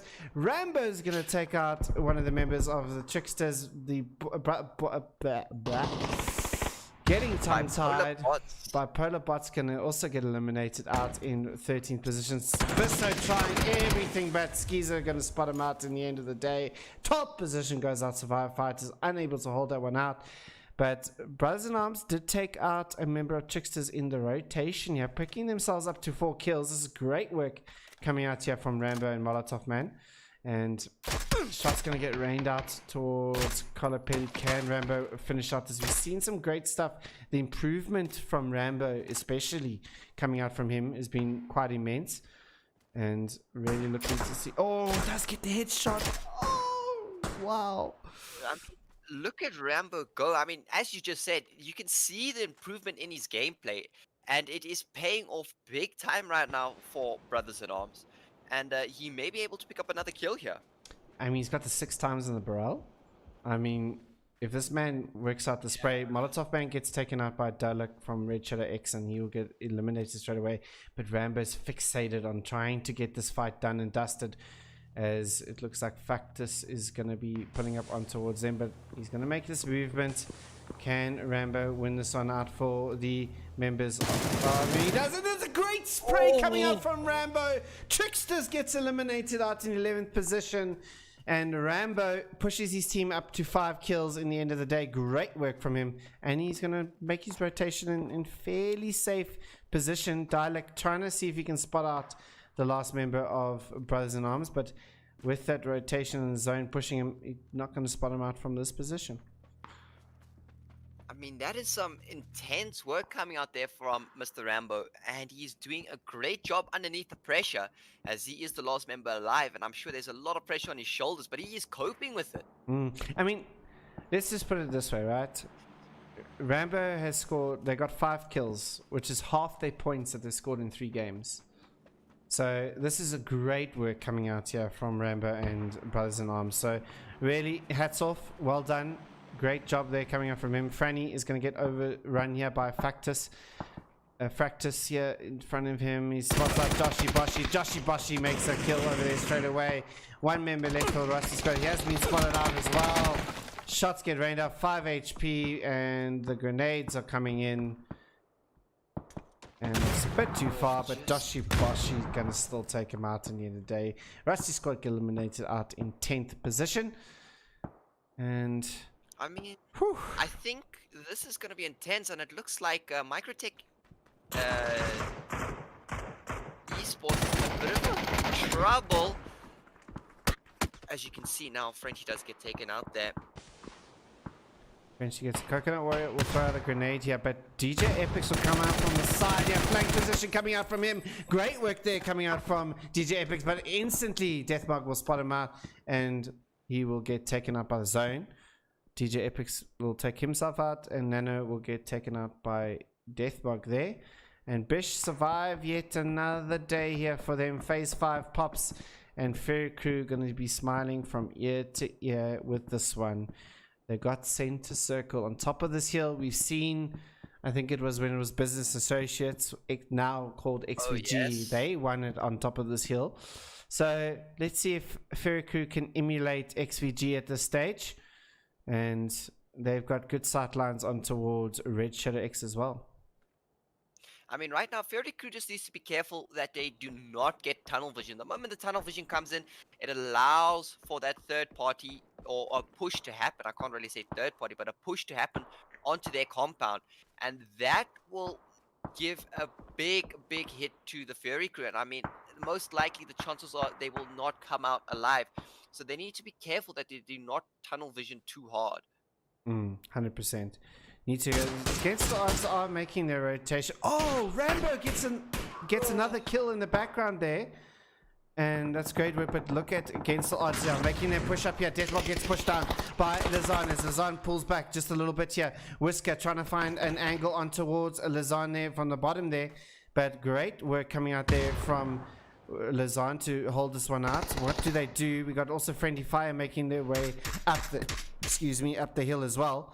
And whew, Fairy Crew got a lot on their hands at the moment, but it looks like Friendly Fire and Red Shadow X will take on the fight.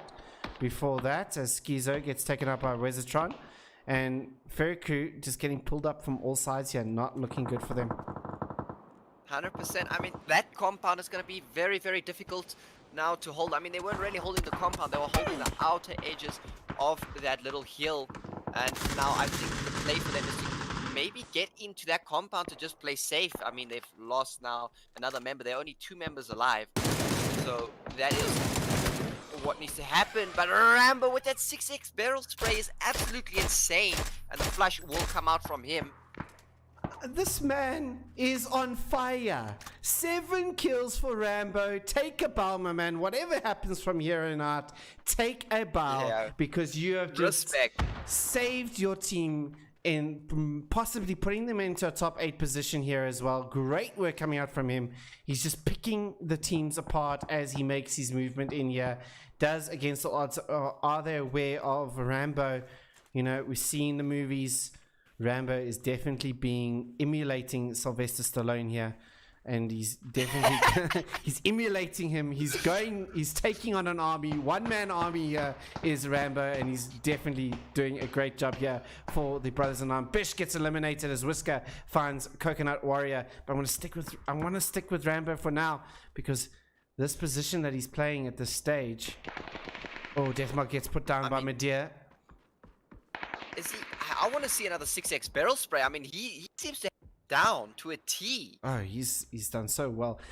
Fractus though, I mean, look at this rotate. They came from the north. They wrapped all the way down towards the south here, on towards Red Shadow. This is an interesting move coming up from Diggs, playing this flank position, running as quickly as he can to gain the information on towards the Red Shadow X members. And you can see, yeah, he does get the first knock onto Conjuring, and we'll flush that one out straight away. And here come the push from the rest of the team members here, as Red Shadow X is stuck in a bit of spot to bother now, as Wally spots out the Dalek. Falcon will get spotted out. Fractus makes a quick work there of Red Shadow X.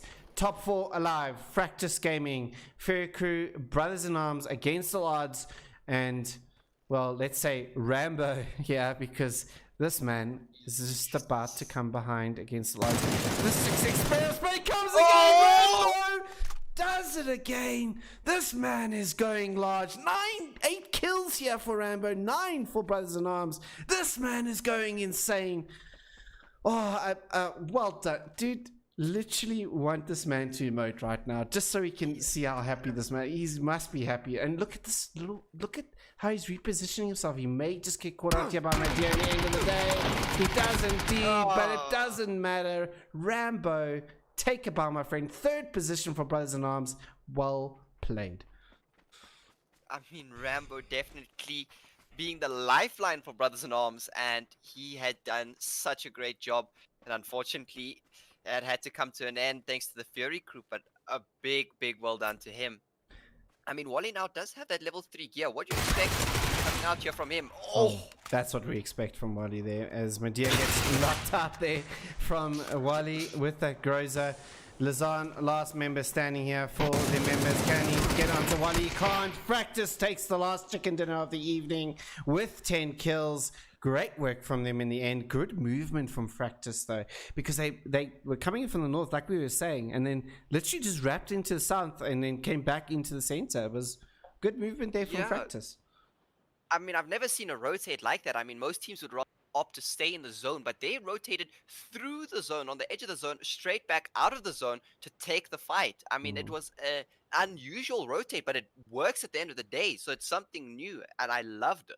Yeah, great work there coming out from them. Fur Crew will finish out with a total of 10 kills in second position. Great work from them as well. So 10-10 coming out from the top two teams. In third position, Brothers in Arms, Rambo, 6 times Barrel God. It's Yes. just, I mean, Guaranteed. yeah, dude. 8 kills coming out from him, 9 for Brothers in Arms in third position. Take a bow, like I said. Great work coming out there from him. In fourth position, against the odds, will finish up with a total of 8 kills in total. And rounding up your top 5 was Red Shadow X coming in with 6 kills. And that's it for the evening. I mean, whew, there's been some insane games. Yeah, it's been a hectic evening. I mean, we've been impressed. I might quite add, we've been impressed by some players and teams in particular. I mean, it is absolutely nuts. I mean, well done to everyone who participated tonight, and thank you for participating. And it's awesome to see you guys do this. And I'm hoping to see them come back next week with even more insane plays. Exactly. So you got next week. Ellis is going to be taking over the Challenger Battle next week for week number 10 and going forward. And yeah, guys, from me and the Challenger guys, I'll see you if you get into the Champion Battle on Sundays, but I will see you guys on Sunday as well. And yeah, big thanks to Ellis. Thank you so much, dude, for joining me this evening. It's been an absolute pleasure as per usual. Yeah, thank you. I think it was great to get us two, you know, that been casting for so long together in the one stream as well. I think it kind of worked out quite well there as well. So it was some good fun. Yeah, it's about time. And yeah, from my side, guys, have a fantastic rest of the week. We'll see you guys on Sunday. We also have, remember, the sign-ups for Scrims will go up tomorrow night on Thursday for Friday Scrims. Obviously, if you want to cast that, it heads out to the community casters. Hit up a Viking, and also remember to tell him to hashtag blame Viking as well. I mean, this is part and parcel of everything that we go.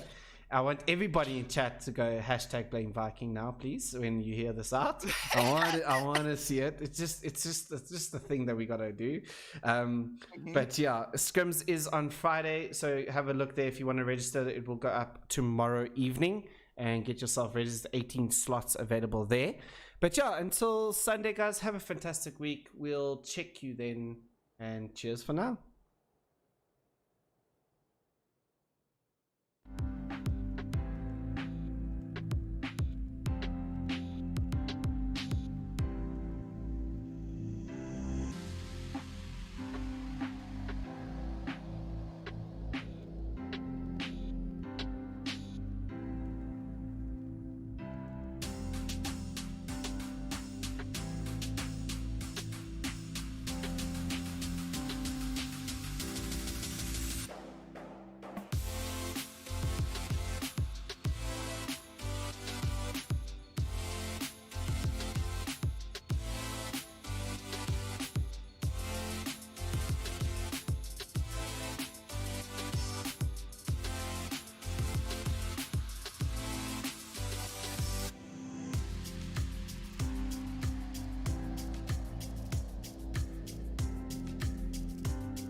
I mean, we could even expect. I was gonna expect some hot drops maybe. That's why they do change drop locations every now and then, as you do also see in the PCS. Looks like Deathmark. Right.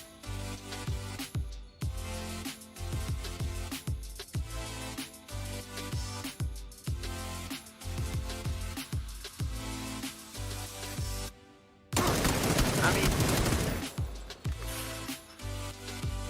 longer. I think we just might have Micro Tech Gaming pushing over that bridge and may be able to gatekeep them. But we'll have to wait to see as now Mingo and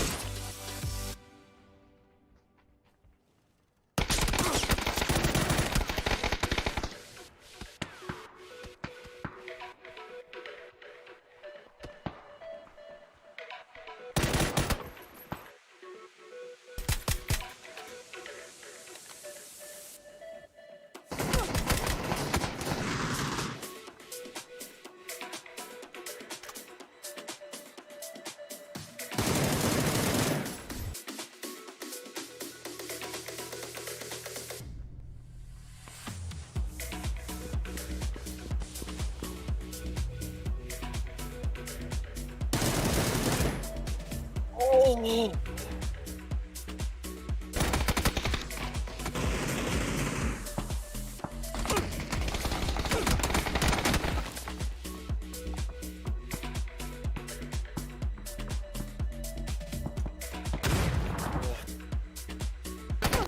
Trouble. As you can see now, Frenchie does get taken out there.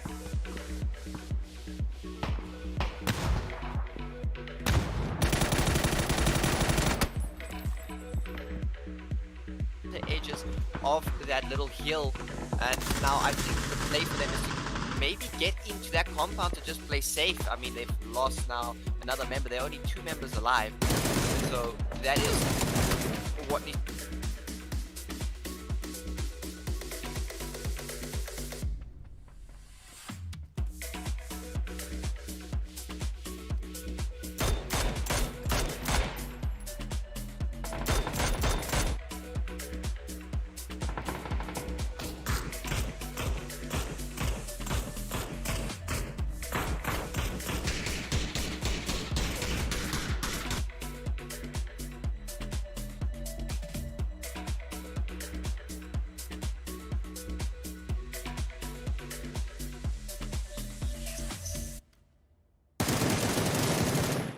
Oh! Coming out here from him. Oh!